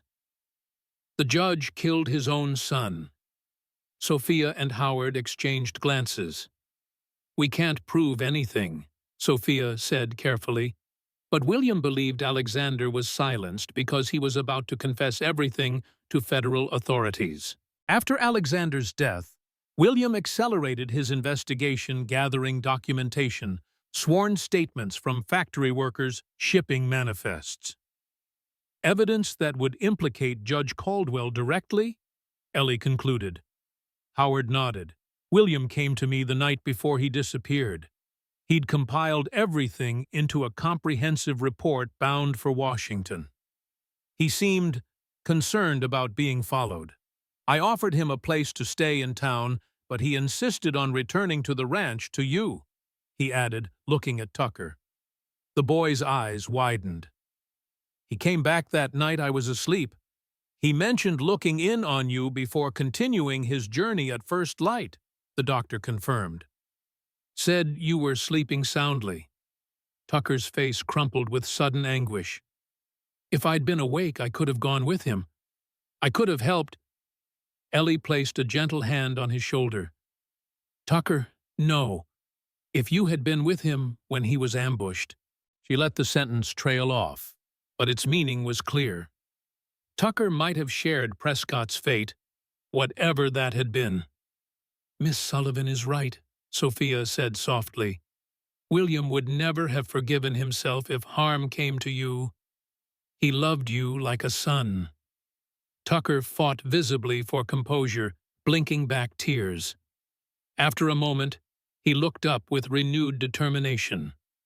Did the captain say where he hid his evidence, if we could find it? Tucker. Ellie interrupted gently. If the captain hid evidence here, we shouldn't go looking for it openly. Not with Caldwell's men watching the property. Dr. Howard nodded approval at her caution. Precisely why we've come today, Miss Sullivan. To warn you that Caldwell's patience appears to be waning. He's been making inquiries about foreclosure proceedings, claiming the property taxes remain in arrears despite your purchase. That's impossible, Ellie protested. I have a clean deed properly recorded. The law is malleable in the hands of someone who interprets and enforces it, Sophia said darkly. Judge Caldwell controls the county records. Documents have been known to disappear when it suits his purposes. The threat was clear. Caldwell would use legal means to seize the property if intimidation failed. Ellie's mind raced through options, each less promising than the last. There must be higher authorities, she said. The territorial governor is Judge Caldwell's second cousin, Dr. Howard interrupted grimly, and the federal marshals won't intervene without substantial evidence of wrongdoing. The very evidence Prescott was gathering, Ellie concluded. Precisely. A heavy silence settled over the kitchen. Tucker broke it with unexpected practicality. So we need to find the captain's evidence, he stated. Or gather new evidence ourselves. The adults exchanged glances, surprised by the boy's incisiveness. It would be dangerous, Sophia warned. Tucker's chin lifted with stubborn pride. The captain always said doing right isn't supposed to be easy. That's why so few people choose it. Dr. Howard studied the boy with newfound respect. William's influence shows clearly in you, son. He turned to Ellie. Miss Sullivan, we didn't come merely to warn you. We came to offer our assistance, limited though it may be. Sophia and I, along with Sheriff Walsh and a few others, formed a small alliance to support William's efforts. We remain committed to seeing justice done both for him and for the soldiers who died because of Caldwell's greed. We can provide information supplies, perhaps occasional physical aid, Sophia added. But openly opposing the judge brings severe consequences.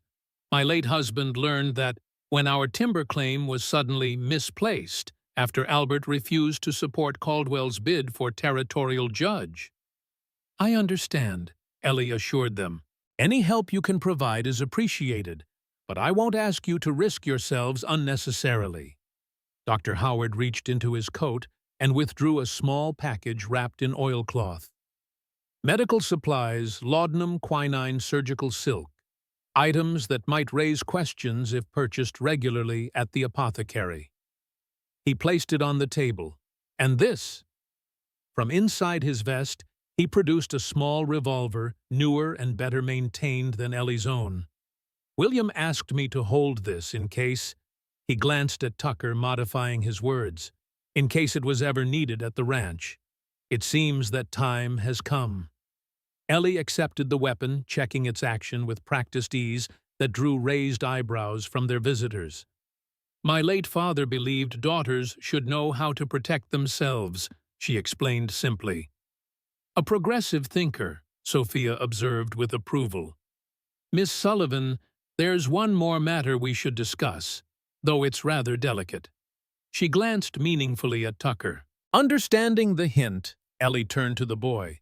Tucker, would you mind showing Dr. Howard your herb collection now? I'm sure he'd find it educational. Though obviously reluctant to be excluded from adult conversation, Tucker nodded. It's in the barn, Dr. Howard. I've got 23 different kinds, all labeled. Impressive, the doctor said, rising to follow. I've always maintained that traditional remedies deserve more scientific attention than my colleagues typically allow. Once they were alone, Sophia leaned forward, her voice dropping. Miss Sullivan, I hope you'll forgive my directness, but circumstances require it. You're not merely fleeing an unhappy situation in Chicago, are you? Your caution, your skills, they speak of someone accustomed to danger. Ellie stiffened. Mrs. Green, please, Sophia held up a weathered hand. I don't ask out of idle curiosity. If Caldwell investigates you thoroughly, and he will, any secrets from your past may become weapons in his hands. The truth of this observation struck home. Ellie had been naive to think her history couldn't follow her, especially when facing an adversary with Caldwell's resources.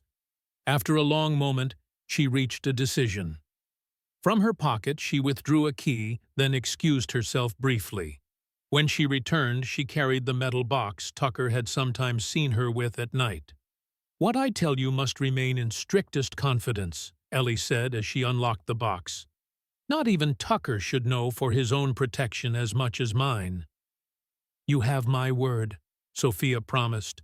Ellie removed the tarnished police badge first. This belonged to my husband, Daniel Sullivan.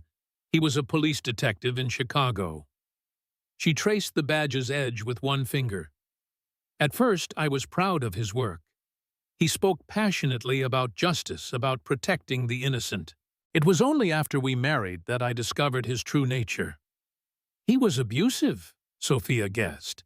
In every way possible, Ellie confirmed grimly. But more than that, he was corrupt. He and certain colleagues extorted protection money from businesses, doctored evidence, ensured the right people were arrested, or weren't depending on who had paid. Her voice hardened. When I confronted him, he beat me severely enough that I lost our unborn child. Sophia reached across the table, clasping Ellie's hand in silent sympathy. During my recovery in the hospital where I worked as a nurse, I began documenting his activities, dates, times, names. I thought I could build a case, bring it to his superiors. A bitter smile twisted Ellie's lips. I didn't yet understand how deep the corruption ran. From the box, she removed the unsent letter. This was my formal complaint with evidence attached. Before I could deliver it, Daniel found my documentation. He came home in a rage unlike anything I'd seen. He had his service revolver. Said he'd make it look like a murder-suicide, that no one would question it given my history of melancholia following the miscarriage. Ellie's voice remained steady, though her hands trembled slightly. We struggled. The gun discharged. Daniel died instantly. Self-defense, Sophia stated firmly. Yes, but his fellow officers, the same corrupt men I'd documented, controlled the investigation. They made it clear that even with a legitimate claim of self-defense, my evidence against them would never see the light of day. That I would face a jury comprised of their friends and associates. So you fled, Sophia concluded. Ellie nodded. I took what money I had saved, changed my appearance, and headed west. I've been Eleanor Sullivan for so long now that sometimes I forget I was born Eleanor Hayes. The surname hung in the air between them for a moment before Sophia made the connection. Hayes, she repeated, like Tucker's father, James Hayes. Ellie's eyes widened. What did you say of her? Tucker's father, his name was James Hayes. Sheriff Walsh mentioned it when explaining the boy's background. James Hayes, Ellie whispered, the blood draining from her face. My brother's name is James. He left Chicago years ago after a falling out with our father. I lost track of him. Sophia stared in growing astonishment. You don't think... I don't know, Ellie admitted, her mind racing. James is a common name. Hayes even more so. But the coincidence... Have you asked Tucker about his father? Any distinguishing features? He's been reluctant to discuss his parents. The few times I've tried, he changes the subject. Ellie's hands trembled as she replaced the items in the metal box. If my brother James is Tucker's father, the man who abandoned him after his mother died, the implications were staggering. Had fate or divine providence brought her to this specific ranch, to this specific boy who might be her own flesh and blood? The possibilities seemed almost too perfect, too contrived to be mere chance. We need more information before reaching conclusions, Sophia advised practically. Perhaps there's something among Tucker's possessions, a photograph, a letter. I won't go through his things without permission, Ellie said firmly. If Tucker is my nephew, I want his trust based on honesty, not manipulation. Sophia nodded approvingly. A wise approach. Perhaps in time he'll share more about his parents naturally. She glanced toward the window, where the afternoon light was beginning to soften. We should be returning to town soon. The judge watches comings and goings closely, and a lengthy visit here will draw attention. As if summoned by her words, Dr. Howard and Tucker returned from the barn, the boy animatedly explaining the properties of a plant he carried. Yarrow stops bleeding almost immediately, he was saying. The captain used it when he cut his hand on the saw. Worked better than the store bandages. Indeed it does, Howard agreed. The ancient Romans carried it into battle for exactly that purpose. He caught Sophia's meaningful glance and checked his pocket watch. Ah, we should be on our way. Miss Sullivan, thank you for your hospitality. You're always welcome here, Ellie assured them both, walking them to their wagon. And thank you for the medical supplies.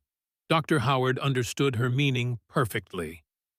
Use them in good health, and remember our door is always open should you need additional consultation. As they prepared to depart, Sophia leaned close to Ellie under the pretext of adjusting her shawl. Consider what we discussed, she murmured. Knowledge is power, especially when facing men like Caldwell. With final waves, the visitors set off down the drive, their wagon soon disappearing around the bend. Tucker watched them go, his expression thoughtful. I like them, he announced. Dr. Howard knows almost as much about plants as the captain, and he doesn't talk to me like I'm stupid. He and Mrs. Green are good people." Ellie agreed, her mind still reeling from the possibility that this remarkable boy beside her might be her brother's son, her nephew by blood as well as by growing affection. She studied Tucker's profile, surreptitiously searching for any resemblance to her family. The shape of his ears, perhaps. The stubborn set of his jaw when concentrating. Had she overlooked signs because she wasn't looking for them? "Miss Ellie." Tucker's voice broke into her thoughts. "Are you okay? You look funny." Ellie forced a smile. "Just thinking about everything our visitors shared." "About the captain and his evidence?" Tucker nodded solemnly. "We need to find it before the judge does." "Tucker." Ellie began carefully. "I think we should also consider the possibility that Captain Prescott might not be able to return even if he wanted to." The boy's face closed immediately, jaw setting in the stubborn line she'd just been admiring. "He promised he'd come back." "I know," Ellie said gently. "And I believe he meant that promise with all his heart. But sometimes circumstances prevent even the most determined people from keeping their word."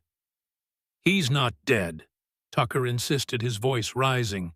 "He's not. Everyone always thinks the worst, but the captain is smarter than all of them. He's just waiting for the right time." Ellie recognized the desperate faith for what it was, a shield against unbearable loss. She didn't press further, instead placing a hand on his thin shoulder. "Whatever happens," she said softly, "you're not alone anymore, Tucker. I promise you that." For a moment he leaned into her touch, allowing himself the comfort of connection. Then, with the mercurial resilience of youth, he straightened and pointed toward the garden. "We should finish weeding before supper," he said practically, "and I need to check Sienna's water trough. It leaks sometimes." Ellie recognized the deflection but allowed it. "Go ahead. I'll join you in the garden shortly." As Tucker headed toward the pasture, Ellie remained on the porch watching him go. The possibility that he might be her nephew added new layers to her already complex feelings toward the boy. If true, it meant James, her beloved older brother, despite their father's disapproval of his restless ways, had abandoned his own son in grief or cowardice, or both. It meant that Tucker, already carrying so many wounds of rejection, was bound to her by blood as well as circumstance. And it meant that protecting him from Caldwell wasn't just about doing what was right, it was about preserving what little family she had left in the world. With renewed determination, Ellie touched the new revolver tucked safely in her apron pocket.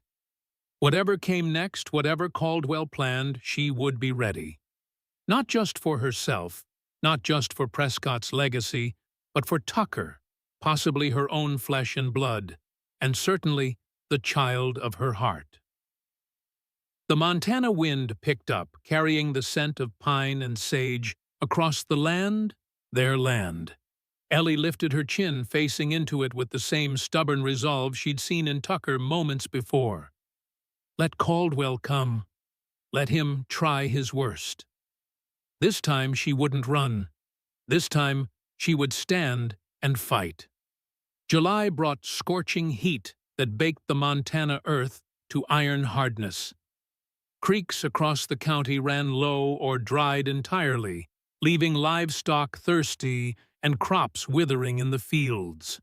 Clearwater buzzed with worried talk of drought and ruin of farms that might not survive the season. Yet the Prescott Ranch remained an island of green amidst the browning landscape. Its pastures stayed lush, its vegetable garden flourished, and both horses maintained their glossy coats despite the punishing sun. The contrast didn't go unnoticed. "Third rider watching the North Ridge today," Tucker reported as he and Ellie ate breakfast on the porch, taking advantage of the relative cool before the day's heat built. "Different one from yesterday." Ellie nodded, unsurprised. Caldwell's men, most likely, wondering how we're managing while other ranches struggle. Should we hide the water better? Tucker asked, his young face serious. Make the land look drier. An interesting thought, Ellie acknowledged, but I suspect it's too late for that strategy. The difference is already obvious. In truth, their abundant water wasn't the only source of local speculation. Over the past weeks, Ellie and Tucker had transformed the property with remarkable speed. The house now stood sound and clean, its sagging porch rebuilt, its windows gleaming. The barn sheltered not just Belle and Sienna, but 2 milk cows purchased from a desperate farmer unable to water them. A flock of chickens scratched in a newly fenced yard providing eggs and meat. Most telling was Tucker himself. No longer the half-wild, suspicious creature she'd first encountered, he now moved with the confidence of a child who knows his place in the world. His clothes, sewn by Ellie from fabrics bought in town, fit his growing frame properly. His hair, though still long by town standards, was neatly trimmed. Regular meals had filled out his once gaunt cheeks. Less visible, but equally significant, were the changes in Ellie. The haunted wariness that had shadowed her expression upon arrival had softened, replaced by purposeful vigilance. She still carried her revolver, still scanned the horizon for threats, but no longer jumped at sudden sounds or studied strangers with naked suspicion. They had become, to all appearances, a family not through blood, though that possibility remained uninvestigated, but through the deeper bonds of shared work, shared danger, and shared purpose. "Miss Ellie," Tucker said, interrupting her thoughts, "do you think we should check the South Caves today? It's been nearly 2 weeks." Since discovering the missing lockbox, they had established a rotation for monitoring all 5 cave entrances, careful never to create obvious paths that might be tracked. "Good idea," Ellie agreed. "We'll go after evening chores when the shadows are longer." Tucker nodded, then hesitated. "Miss Ellie, there's something I've been meaning to show you. Something in the caves I didn't mention before." The seriousness in his tone caught her attention. "What is it, Tucker?" "It's better if I just show you," he said. "It's about the captain. And maybe about what happened to him." Before Ellie could press further, the sound of approaching hoofbeats brought their conversation to an abrupt halt. Tucker tensed, head turning toward the sound like a prairie dog sensing danger. Ellie rose smoothly, her hand moving to the revolver at her hip. "Inside," she instructed quietly. "Watch from the window, and remember the signal if trouble starts." Tucker nodded and slipped through the door, taking position at the front window where he could observe without being easily seen. Ellie remained on the porch, outwardly calm, as she awaited their visitor. The rider who emerged from the tree line wasn't Sheriff Walsh, as she'd hoped, but the lean, predatory form of Raymond Bishop. He rode a magnificent black stallion, its coat gleaming with the care only substantial money could provide. Unlike his previous visit to town, Bishop now dressed not as a businessman, but as a frontiersman, with fringed buckskin jacket and a Bowie knife prominently displayed on his belt. He approached at an unhurried pace, stopping a respectful distance from the house. His smile, when he removed his hat, carried all the warmth of a winter wolf. "Miss Sullivan," he greeted, his voice pleasant, despite the coldness in his eyes. "Fine morning." "Mr. Bishop," Ellie returned neutrally. "What brings you to our property?"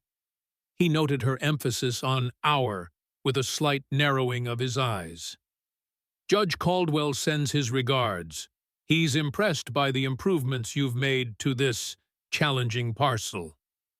"We're managing." "So I see." Bishop's gaze swept the flourishing garden, the repaired outbuildings, the fat chickens scratching nearby. "Remarkably well, in fact. especially given the drought conditions affecting your neighbors. Ellie said nothing, letting the silence stretch. Bishop seemed unbothered by it, almost amused. "The judge has authorized me to increase his previous offer," he finally continued.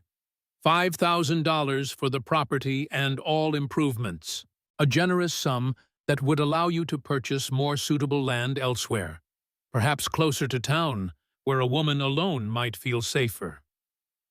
"I'm not alone, Mr. Bishop," Ellie corrected mildly. "And I'm not interested in selling." Bishop's smile thinned. "Miss Sullivan, I admire your frontier spirit. But you should understand that Judge Caldwell is not accustomed to being refused, especially not twice. And yet, here we are." A flash of genuine anger crossed Bishop's face before he mastered it. "Indeed, here we are." He leaned forward in his saddle, dropping all pretense of cordiality. "Let me be direct, since you seem to prefer plain speaking. The judge wants this land.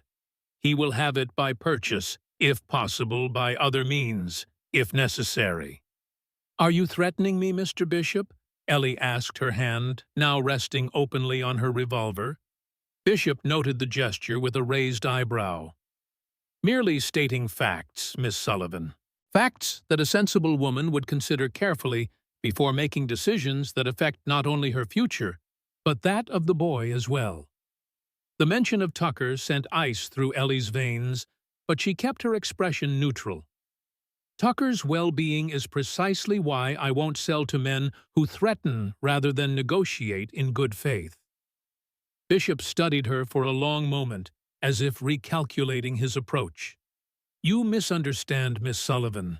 The judge harbors no ill will toward you or the boy.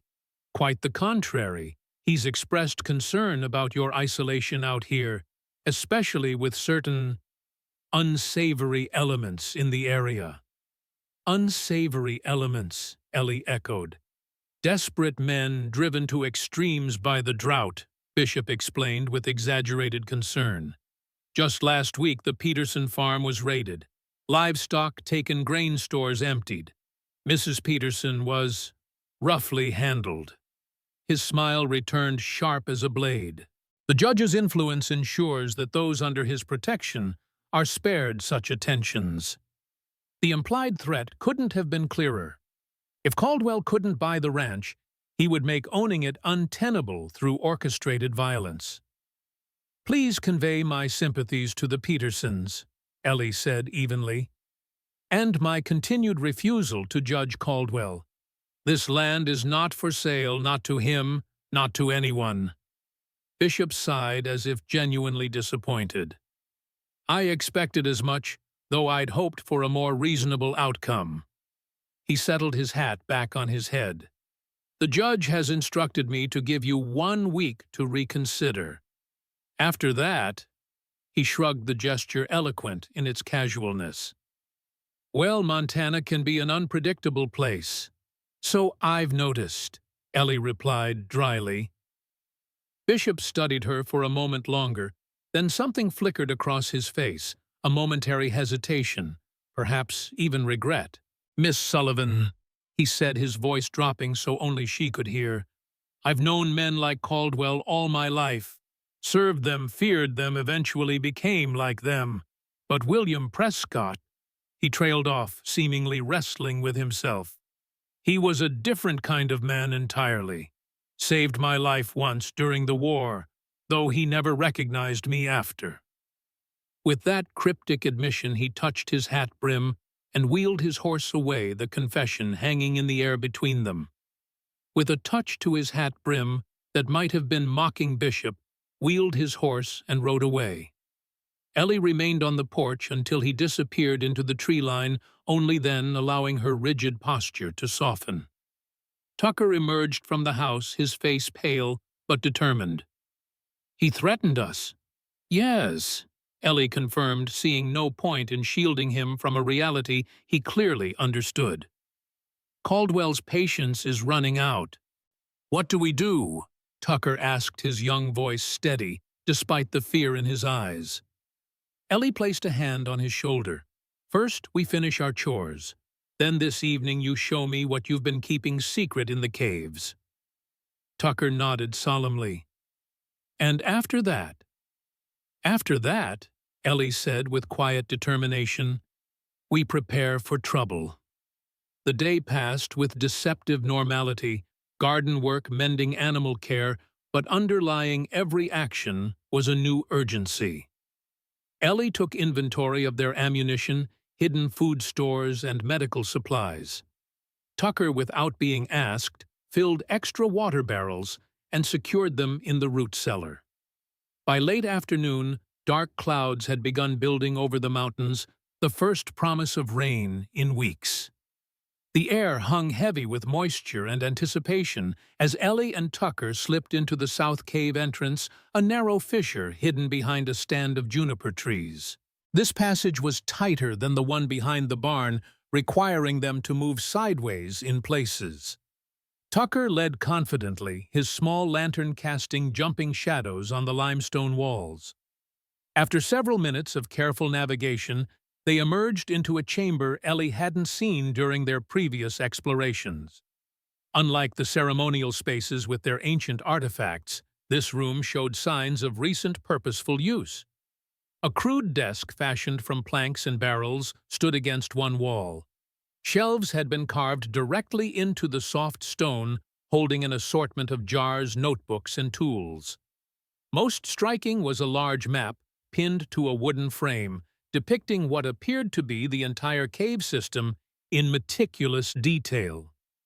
"The captain's workshop," Tucker explained, his voice hushed with reverence.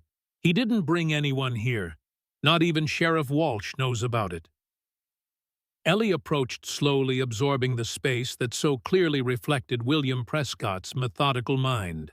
On the desk lay an open journal, a pencil beside it, as if the writer had just stepped away momentarily. Dust had settled on the pages undisturbed for months. "May I?" she asked, gesturing to the journal. Tucker nodded. "That's what I wanted you to see." Carefully, Ellie lifted the journal, noting the precise handwriting that matched the unfinished letter she'd found earlier. The final entry was dated November 18, 1886, nearly 8 months ago, and presumably the night before Prescott disappeared. "Final preparations complete," he had written. "Evidence compiled and secured in 3 locations as insurance against interception. Primary package will travel with me to Helena tomorrow, where Marshal Jenkins awaits. Secondary cache remains with Dr. H to be forwarded to Washington should I fail to report within 30 days. Tertiary evidence secured where only T could find it, should all other measures prove insufficient. God willing, this will end soon. Justice for the dead, safety for the living. Especially for the boy who deserves a future unburdened by the sins of men like Caldwell. Should fate rule against me, I take comfort knowing the land will endure. The water will flow, and somewhere perhaps another guardian will arise to protect both." The entry ended there, Prescott's final written words unknowingly prophetic. "He hid evidence where only you could find it," Ellie said, looking up from the journal. "Did he tell you where Tucker—" The boy shook his head. "Not directly, but he used to tell me stories before bed about treasure hunters and secret maps. He said real treasures aren't marked with an X, but with symbols only the worthy can understand." Tucker's expression brightened with sudden insight. "The wooden horse?" "The one he carved for you," Ellie asked, remembering the toy in Tucker's room. "Yes, he gave it to me the night before he left. Said it would always protect me, even when he couldn't."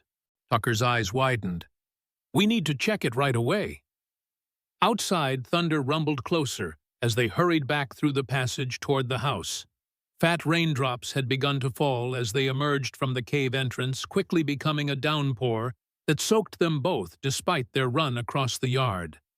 Inside Tucker's room, the carved horse stood on his bedside table where it had been since Ellie's arrival.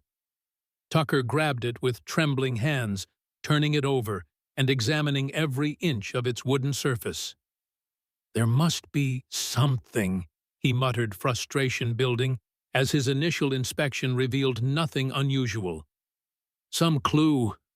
Ellie watched his growing disappointment with a heavy heart. Perhaps Prescott's journal entry had been metaphorical rather than literal. Or perhaps the base, Tucker exclaimed suddenly. "It feels loose." Indeed, the rectangular wooden base on which the horse stood seemed to shift slightly when pressed. Tucker's nimble fingers found a nearly invisible seam and pried upward. With a soft click, the base separated, revealing a small cavity carved into the horse's belly. Inside lay a folded paper and a tiny key. Tucker extracted both with reverent care, his hands shaking so badly that Ellie gently steadied them. "You open it," he whispered, pressing the paper into her hands. "I'm afraid." Understanding his fear that the contents might confirm Prescott's fate, Ellie nodded and carefully unfolded the paper. It was a letter addressed simply to Tucker. "My dear boy, if you are reading this, then matters have not proceeded as I hoped. I pray it means only that I've been delayed, not that I've been silenced permanently. But I am a practical man, and so I prepare for all contingencies." The key enclosed opens a strongbox hidden in the wall behind the large boulder in the ceremonial chamber. Inside, you will find documents proving Judge Caldwell's crimes, duplicates of what I carry with me and what Dr. Howard holds. Use them wisely and only if absolutely necessary. They are dangerous to possess, but more dangerous to ignore. More importantly, the box contains legal papers I've prepared with Albert Green's assistant's adoption documents naming you as my legal heir and the deed to the ranch placed in trust for you until your 21st birthday. These should protect you and the land from those who would seize both. Tucker, you have been the greatest joy of my life, after the darkest sorrow. Meeting you was no accident, but divine providence. Know that whatever has befallen me, my last thoughts were of you and the fine man I know you will become. With deepest affection, William Prescott, Captain, Retired 7th Cavalry Regiment, P.S. Trust, Eleanor Sullivan. I have made inquiries and believe her to be honorable, despite her troubled past. She may be more connected to you than either of you yet realize." Ellie's voice faltered on the final line, her eyes lifting to Tucker's face in startled realization. As her eyes scanned the letter again, Ellie noticed a folded piece of paper tucked behind the main document. Carefully extracting it, she found Prescott's handwritten notes about her details of her nursing career, her marriage to Daniel Sullivan, even her maiden name of Hayes. He'd hired a private investigator in Chicago after hearing rumors of a woman with nursing experience buying foreclosed properties in Montana Territory. The investigator had uncovered the connection between Ellie's brother James and Tucker's father, a link Prescott himself had suspected when examining the boy's background. Prescott had known, or at least suspected, the connection between them. Had he somehow orchestrated their meeting, arranged for the ranch notice to find its way to her? Tucker, however, had fixated on earlier portions of the letter. "He adopted me," he whispered, voice thick with emotion. "Legally." "It appears so," Ellie confirmed gently.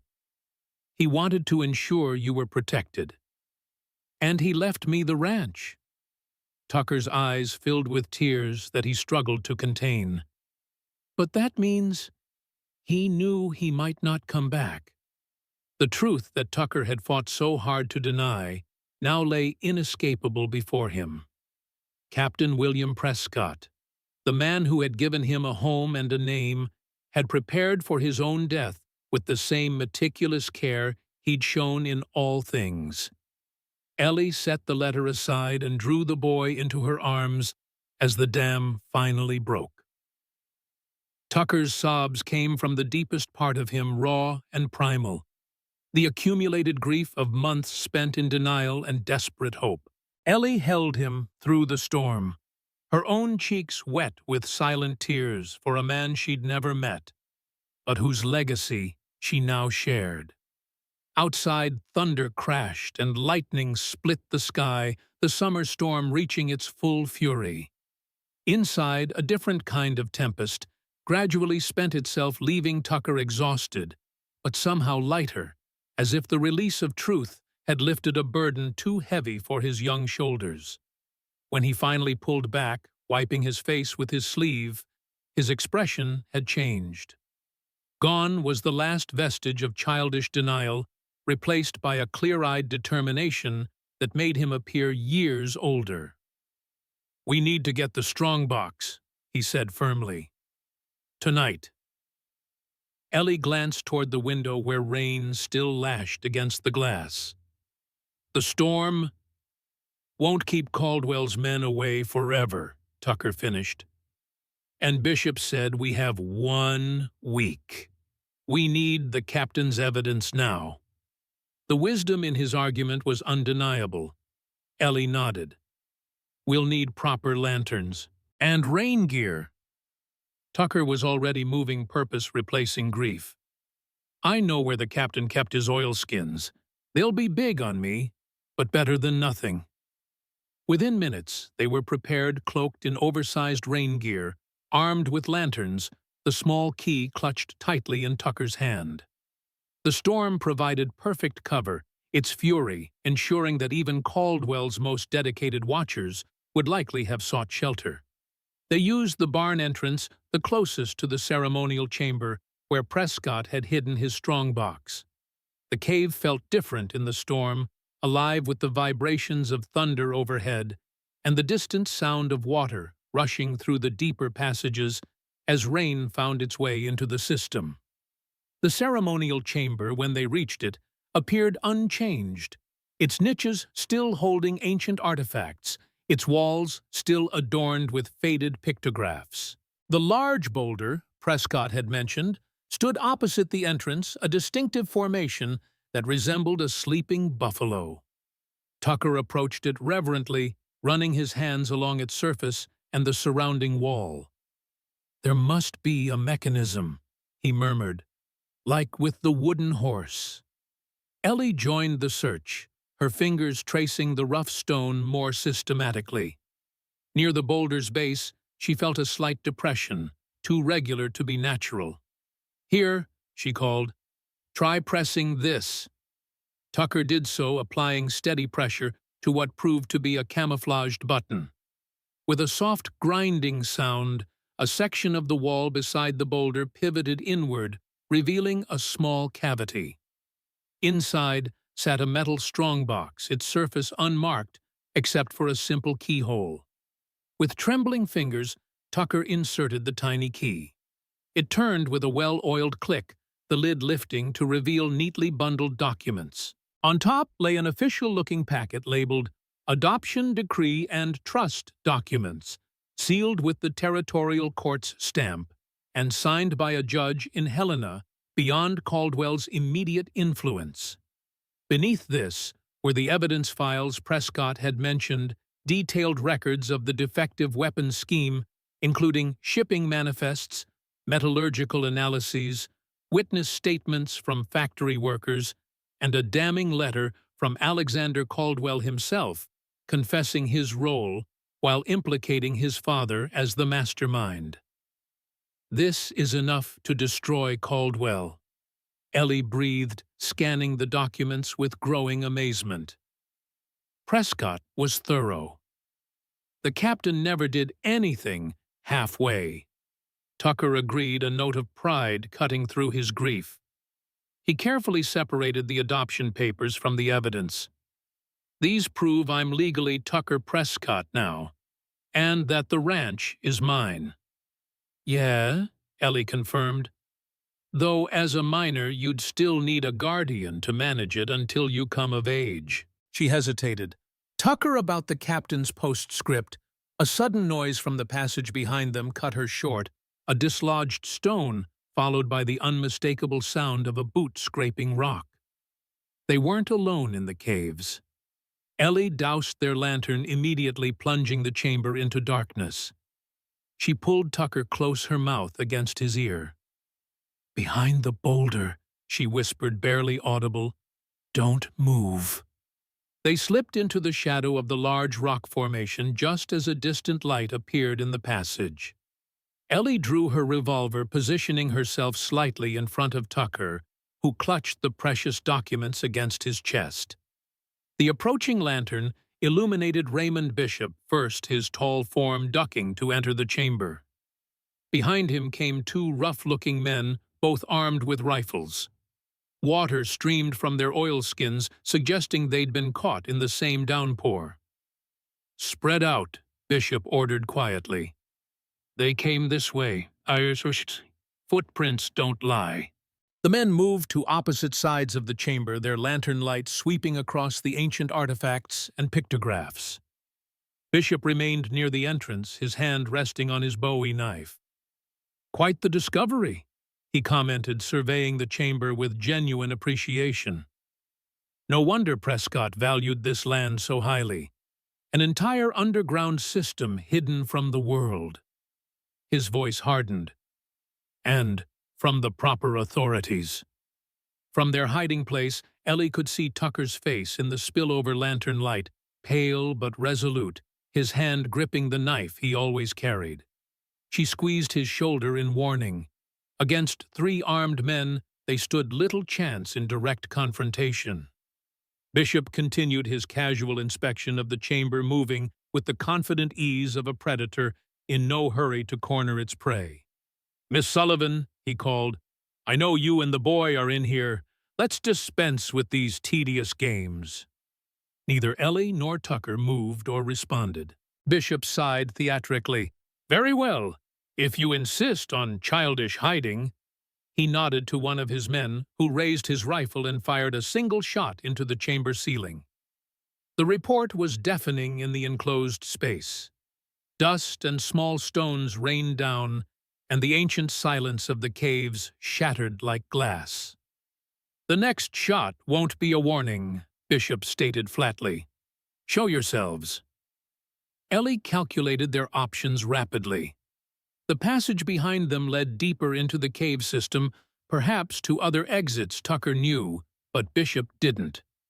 If they could create a distraction, before she could formulate a plan, the ground beneath them trembled. At first, she thought it merely the aftermath of the gunshot's vibrations, but the trembling continued, growing stronger. From somewhere deep in the cave system came a new sound, a roar that raised the hair on Ellie's neck. Tucker recognized it first, his eyes widening. "The water," he whispered. "The storm, it's flooding the lower chambers." Bishop and his men heard it too, their expressions shifting from confidence to alarm as the roaring grew louder. The ground shook more violently, and small streams of water began seeping into the ceremonial chamber from cracks that had been dry for centuries. "Move!" Bishop shouted to his men. "Back to the entrance!" But it was already too late. With a sound like thunder beneath the earth, a wall of water burst into the chamber from the passage opposite, where Ellie and Tucker hid. Bishop's men were swept away instantly, their screams cut short as the torrent carried them deeper into the cave system. Bishop himself managed to grab onto a rock outcropping, clinging desperately as the flood surged around him. His lantern extinguished, plunging the chamber into darkness, broken only by occasional flashes of the lightning that found its way through fissures in the ceiling. In the momentary illumination, Ellie saw their chance. "The passage behind us," she urged Tucker. Now, they scrambled from their hiding place, fighting against the rising water that already reached their knees. Tucker led the way, his intimate knowledge of the caves guiding them, even in near darkness. From behind came Bishop's voice, strained with effort and fury. "Sullivan, I'll find you, both of you." They didn't look back, pushing forward through the narrowing passage as water continued to rise around them. Tucker moved with absolute confidence, despite the darkness, making turns without hesitation, choosing branches in the tunnel system that gradually led upward rather than down. After what felt like an eternity of struggling against the current, the passage began to widen again. Tucker paused, feeling along the wall, until he found what he sought: a crude ladder carved into the rock itself. "Up," he gasped. "This leads to the old hunting cabin. We'll be safe there." They climbed, muscles burning with exertion, clothes sodden and heavy. Above them, a square of lesser darkness promised escape from the flooded caves. With final desperate effort, they pulled themselves through the opening and collapsed onto a wooden floor, gasping for breath. They had emerged through a trapdoor into a one-room cabin, its interior dry, despite the storm that still raged outside. Faint light filtered through a single small window, revealing rough furnishings: a cot, a table, a cast-iron stove. "The captain's bolt hole," Tucker explained between breaths. "For emergencies. No one knows about it, except me." Ellie pushed herself to a sitting position, checking that the precious documents had survived their escape. Miraculously, Tucker had kept them dry, tucked inside his shirt, against his chest. "What about Bishop?" she asked. "And his men?" Tucker's expression turned grim. "The men were swept into the deep chambers. He shook his head. "No one survives that. Bishop might have held on long enough to find a way out if he knows the caves, but I doubt it." The boy's matter-of-fact assessment of death struck Ellie anew. This child had seen too much, endured too much for his years. Yet here he sat soaked but alive, clutching the papers that proved his inheritance of both name and land. "We should rest here until the storm passes," Ellie decided, "then make our way back to the ranch." Tucker nodded, his earlier energy fading now that immediate danger had passed. He sagged against the wall, the emotional and physical toll of the day evident in his exhausted face. Ellie found matches and kindling by the stove, soon coaxing a small fire that filled the cabin with blessed warmth. She helped Tucker out of his wet outer clothes, wrapping him in a rough blanket she discovered on the cot. The documents they laid carefully by the stove to dry, weighted with stones to prevent curling. "What happens now?" Tucker asked quietly as they huddled near the heat. "Now we have proof," Ellie said. "Legal proof that the ranch is yours, and criminal evidence against Judge Caldwell. We take both to Sheriff Walsh, then to the territorial authorities if necessary." "And Caldwell will be arrested." Ellie hesitated, unwilling to offer false reassurance.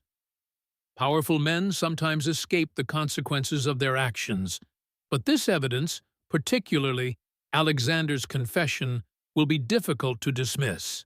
At minimum, it should force Caldwell to abandon his pursuit of the ranch." Tucker absorbed this, his expression thoughtful beyond his years.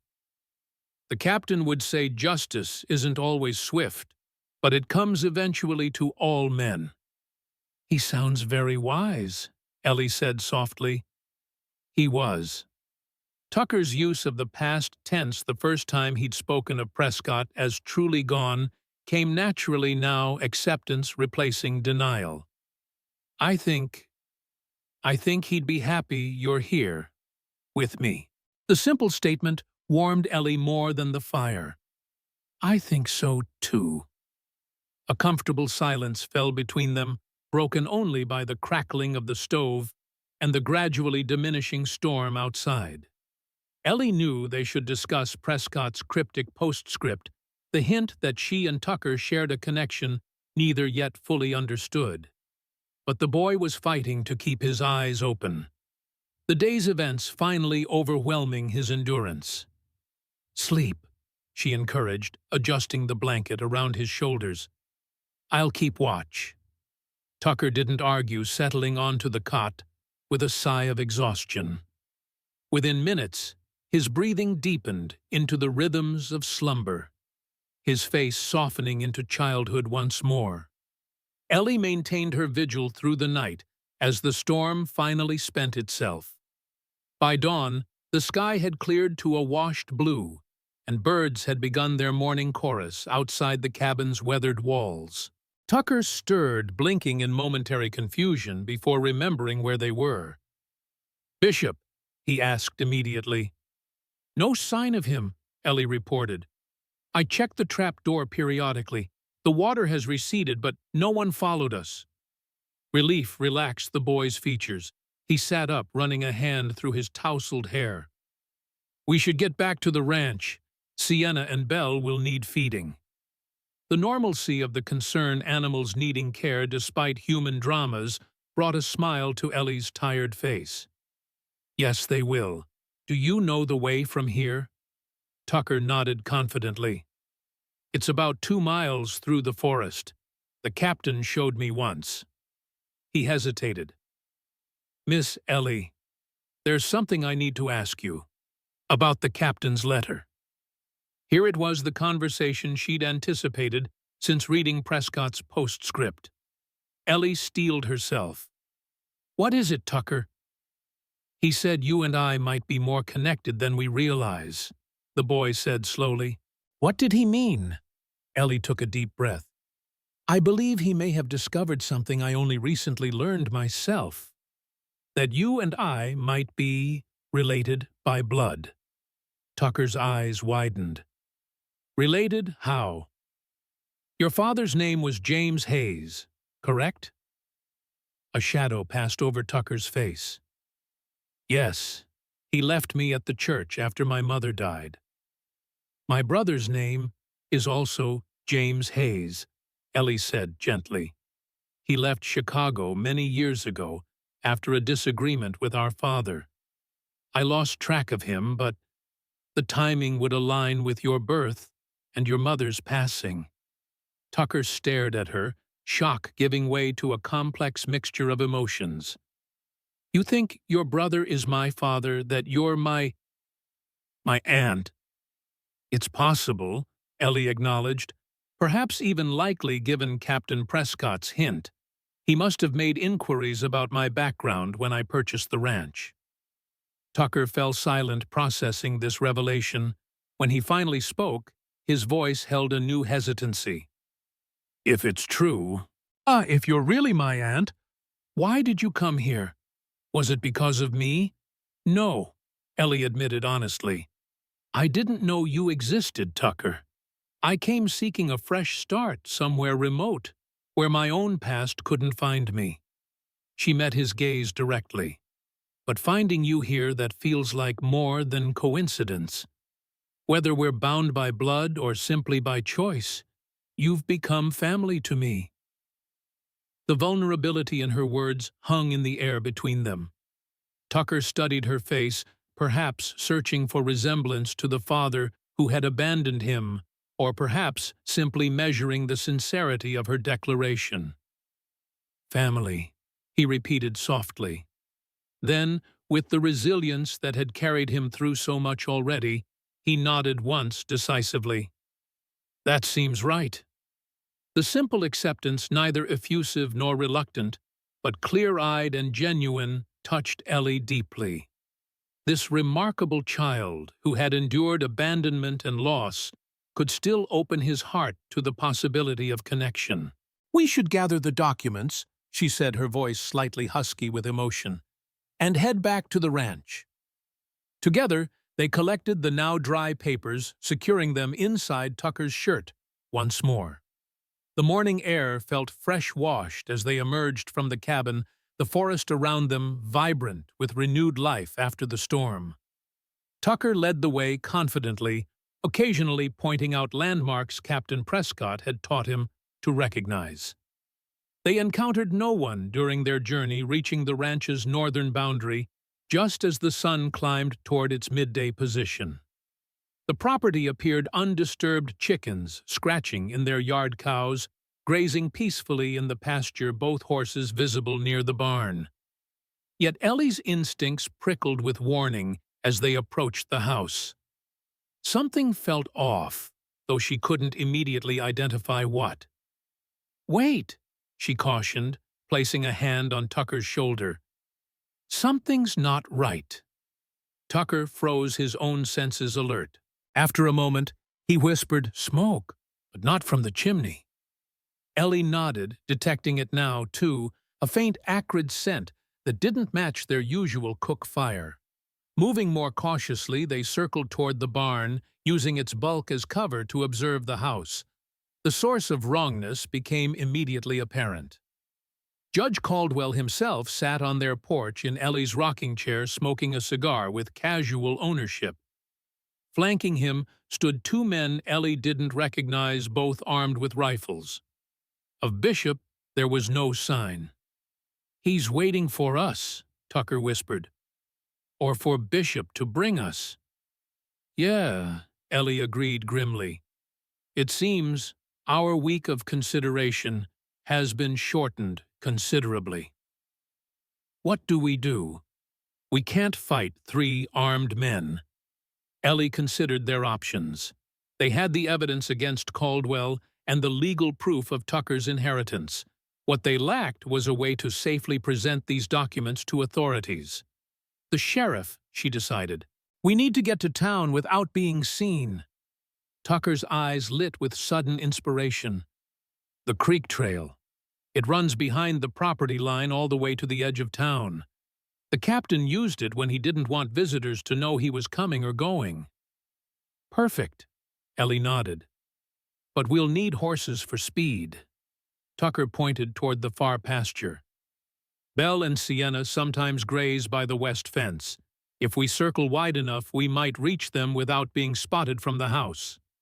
With the decision made, they retreated into the tree line, working their way around the property's perimeter. Fortune favored them both. Mares, indeed, grazed near the western boundary within reach if they crossed a short stretch of open ground. "Wait for my signal," Ellie instructed. "If anything happens, run for town alone. Get those documents to Sheriff Walsh." Tucker's jaw set stubbornly. "I'm not leaving you." "Tucker," Ellie said firmly, "those papers are more important than either of us now. They're justice for Captain Prescott and protection for the land he loved. Promise me you'll make sure they reach the proper authorities." Reluctantly, the boy nodded. "I promise." Satisfied, Ellie surveyed the open ground once more. No movement from the house, no sign they'd been detected. "Now," she whispered. They sprinted across the exposed pasture, making directly for the horses. Belle and Sienna, accustomed to their presence, merely looked up curiously as they approached. Without saddles or bridles, they would ride bareback, with only rope halters. A challenge Ellie hadn't attempted since childhood, but one Tucker managed with practiced ease. "This way," Tucker directed once they were mounted, leading them along the fence line toward a narrow game trail that disappeared into the dense forest beyond the property. They had just reached the tree line when a shout from the direction of the house announced their discovery. Ellie glanced back to see Caldwell's men running toward saddled horses tied near the barn. "Ride hard," she urged Tucker. "They'll be faster with proper tack." The creek trail proved, as Tucker had described, a narrow path that followed the meandering waterway toward town, sometimes directly alongside the bank, sometimes cutting through stands of pine and aspen. The mares, sensing urgency, responded with their best speed, despite the difficult terrain. Behind them, hoofbeats announced pursuit closer than Ellie had hoped, their pursuers gaining ground with their superior equipment. A shot rang out, splintering bark from a tree just ahead of them. "They're trying to scare us, not hit us," Ellie called to Tucker. "Caldwell wants those documents intact." The boy nodded, understanding, urging Sienna to greater speed with knees and voice. The elderly mare responded valiantly, but the gap continued to narrow. Just as their pursuers closed to within 50 yards, the trail opened onto a broader path, the main road into clear water. Ahead, not half a mile distant, the town's buildings rose against the horizon. "Almost there," Ellie encouraged, though Belle was lathered with exertion beneath her. Another shot closer this time, and a voice called out, "Stop now and no one gets hurt." They rode on the town, growing larger with each stride. People appeared on the road ahead, turning at the commotion of their approach. First a farmer with a wagon, then a woman hanging laundry, then others drawn by the unusual sight of bareback riders pursued by armed men. As they thundered into Clearwater's main street, Ellie spotted a familiar figure outside the sheriff's office. Walsh himself, alerted by the gunfire. He stepped into the road, hand on his sidearm, taking in the situation with a lawman's quick assessment. "Sheriff?" Ellie called, reining Belle to a sliding stop before him. "Caldwell's men are pursuing us. We have evidence, Captain Prescott's evidence." Walsh's eyes widened, then narrowed as he spotted the riders closing fast behind them. With smooth efficiency, he drew his revolver and fired a single shot into the air. "That's far enough," he bellowed as the pursuing horsemen skidded to a halt. "This is my town, and there'll be no gunplay on my streets." A crowd had begun to gather, drawn by the commotion. Among them, Ellie spotted Sophia Green and Dr. Howard, both pushing forward with expressions of concern. From the doorway of the bank stepped Judge Caldwell himself, his face darkening as he took in the scene. He must have ridden ahead while his men pursued them, intending to cut off any appeal to authorities. "Thomas," he addressed the sheriff with dangerous calm, "these people have trespassed on my property and stolen documents belonging to me. I insist you arrest them immediately." "Your property?" Tucker challenged, his young voice carrying clearly in the sudden hush. "I have legal papers proving the ranch belongs to me. William Prescott's adopted son and heir." A murmur ran through the crowd. Caldwell's expression hardened further. "Childish fantasies," he dismissed. "The boy is delusional, and the woman is encouraging his delusions for her own gain." "Then you won't mind if I examine these alleged documents," Sheriff Walsh said mildly, though his hand remained on his weapon. "Miss Sullivan, if you'd care to step inside my office." "This is absurd," Caldwell snapped. "I won't stand for—" "You'll stand for the law, Victor." Walsh interrupted, his voice suddenly steel.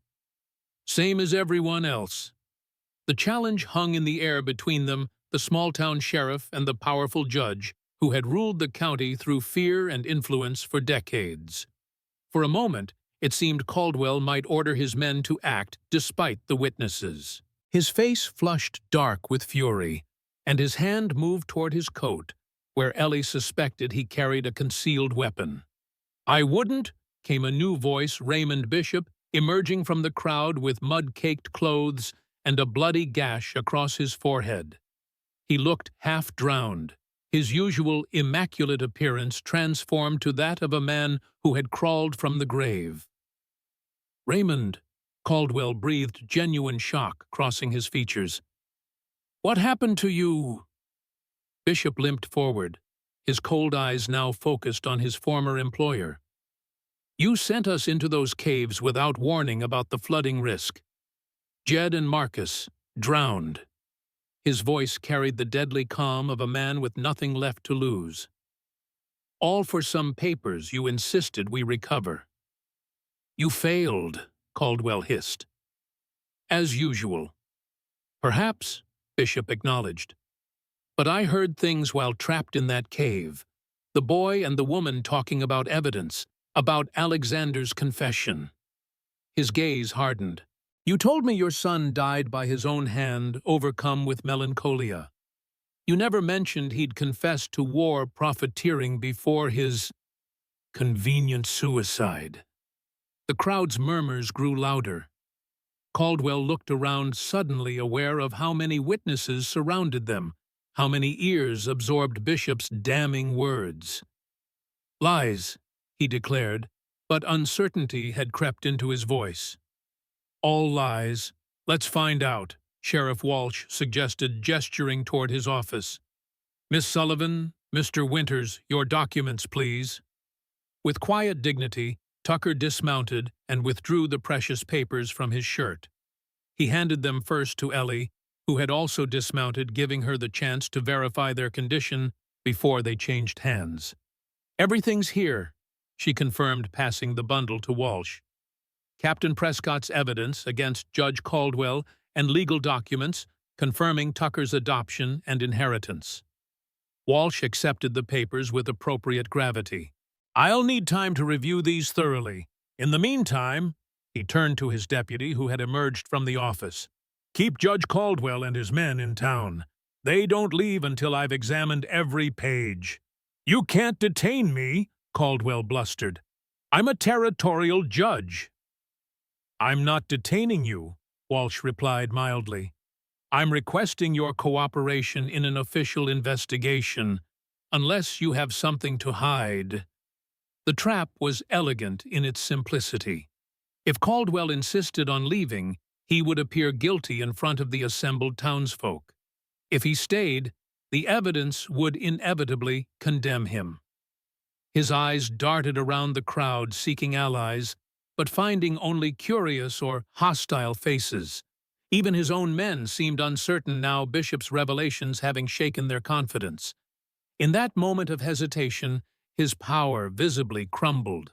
Judge Victor Caldwell, feared, respected, obeyed without question, for so long, suddenly appeared what he truly was, an aging man, whose authority derived not from character, but from others' fear. This isn't over, he said finally, the threat hollow in the face of his collapsing influence. I believe it is, came Sophia Green's voice as she stepped forward. The territorial governor will receive copies of these documents by tomorrow's stage. I've taken the liberty of preparing a packet, assuming Miss Sullivan would prevail. She smiled thinly. My late husband may have been silenced, but he taught me the value of anticipating one's opponent. Caldwell's face went ashen. Without another word, he turned and strode back into the bank, the crowd parting before him like water around a stone. Bishop watched him go, then turned to Ellie and Tucker. Don't mistake this for alliance, he said quietly. But I repay betrayal in kind. Caldwell left me to die in those caves as surely as if he'd pushed me in himself. With a nod that might have contained a hint of respect, he limped away toward the saloon. As the crowd began to disperse, Sheriff Walsh ushered Ellie and Tucker into his office. Dr. Howard and Sophia followed, closing the door against curious ears. You did it, Walsh said simply. What William Prescott died for, you've finished his work. We found his final journal entry, Ellie explained, and the strongbox he left for Tucker. The evidence is comprehensive. Enough to convict? Sophia asked. Walsh, already scanning the documents, nodded grimly. More than enough. Alexander's confession alone would hang his father in any court not controlled by Caldwell himself. Add the manufacturing records, the witness statements. He looked up. William can rest easy now. Justice will be served. Tucker, who had remained silent through much of the exchange, finally spoke. What happens to the ranch? To me? The adults exchanged glances. Walsh tapped the adoption papers. Legally, you're William Prescott's son and heir. The ranch is yours in trust until you turn 21. He looked to Ellie. But as a minor, you need a guardian. I would be honored, Ellie said softly. If Tucker wishes it. The boy studied her face, his aunt by blood, if their theory proved correct, and already family by choice. I wish it, he said simply. Dr. Howard cleared his throat. There may be legal hurdles, questions about Miss Sullivan's background, her qualifications as guardian. I can speak to those, Walsh interjected, having witnessed her care for the boy these past months, and with supporting statements from respected citizens such as yourselves. He nodded to Sophia and the doctor. The territorial judge, the real one, not Caldwell, is a reasonable man, Sophia added. I believe he'll see the wisdom in maintaining the arrangement that already exists. Relief washed over Ellie, the first true security she'd felt since fleeing Chicago. Not just safety for herself, but a future for Tucker, and justice for the man who had loved him first. It will take time for all this to be resolved, Walsh cautioned. Caldwell still has influence beyond Clearwater. He'll fight the charges contest, the guardianship, perhaps even challenge the adoption itself. We've faced worse, Ellie said, her hand finding Tucker's shoulder. And we'll face this together. Tucker nodded, his young face solemn but unafraid. The captain would expect no less.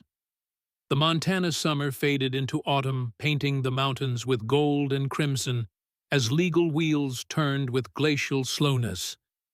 Judge Caldwell was indeed fighting every charge, every claim, every document, but his power diminished with each passing week as former allies distanced themselves from his tainted influence. At the Prescott Ranch, now legally established as such, life fell into peaceful rhythms. The final harvest came in bountiful, the root cellar filled for winter, the animals fat and content. The house, once neglected and sad, now radiated the simple warmth of a home well-loved and well-lived in. On a crisp October evening, nearly 4 months after their confrontation with Caldwell, Ellie and Tucker sat on the rebuilt porch watching the sunset paint the distant peaks in fiery splendor. Tucker's 11th birthday had come and gone in late August, celebrated with the first proper party the boy had known, complete with a cake baked by Sophia and presents from half the town. A letter had arrived that morning, official confirmation from Chicago that James Hayes, Ellie's brother, had indeed married Sarah Winters in 1876, and that their son Tucker had been born the following year. The blood connection, long suspected, now stood confirmed. Tucker was her nephew in truth, as well as in heart. "Does it feel different?" Tucker asked quietly. Knowing for certain, Ellie considered the question. "Not to me," she answered honestly. "You became family to me long before we had proof." Tucker nodded, satisfied. The captain used to say, "Blood makes relatives, but choice makes family." He looked out over the land that was his inheritance, the visible ranch, and the hidden caves with their ancient waters. "Do you think he'd be proud of what we've done?" "Without question," Ellie assured him. "You've honored his memory in every way possible. Justice for the crimes he uncovered. Protection for the land he loved. And most importantly, you've grown into exactly the kind of person he hoped you'd become: brave, principled, resilient." Tucker ducked his head, but not before Ellie caught the pleased flush across his cheeks. At 10 years old, nearly 11 now, he still balanced on the cusp between childhood and the adult he would someday be. In quiet moments like this, Ellie could see both versions of him simultaneously, and the sight filled her with bittersweet wonder. "Miss Ellie," he said after a comfortable silence, "I've been thinking. Since you're officially my guardian now, and also my aunt." He hesitated. "Would it be all right if I called you Aunt Ellie? Not all the time, maybe, but sometimes." The simple request, his first acknowledgement of their blood relationship in everyday terms, touched her deeply. "I would like that very much, Tucker." He nodded, satisfied. "Good. That's settled then." From the barn came the soft nickering of horses, Belle and Sienna, joined now by a spirited colt born to a neighbor's mare and gifted to Tucker for his help during a difficult calving. Life continuing, renewing, moving forward despite all that had been lost. As the first stars appeared in the darkening sky, Ellie thought of Captain William Prescott, whose courage had set all this in motion, of her brother James, whose failures had inadvertently delivered his son into her care, of Daniel Sullivan, whose cruelty had driven her west to find a new beginning. The past could not be changed, but its consequences could be transformed: pain into purpose, loss into love, endings into new beginnings. This land, purchased for $1, but preserved through blood and tears and unshakable determination, stood as testament to that truth. "Aunt Ellie," Tucker said softly, "I think we're going to be all right." Ellie smiled, her arm drawing him close against the evening chill. "Yes, Tucker, I believe we are." Above them, the Montana sky deepened to indigo stars, emerging like scattered diamonds across its vastness. Below the ranch, their ranch settled into evening peace, secure in their stewardship, patient in its endurance.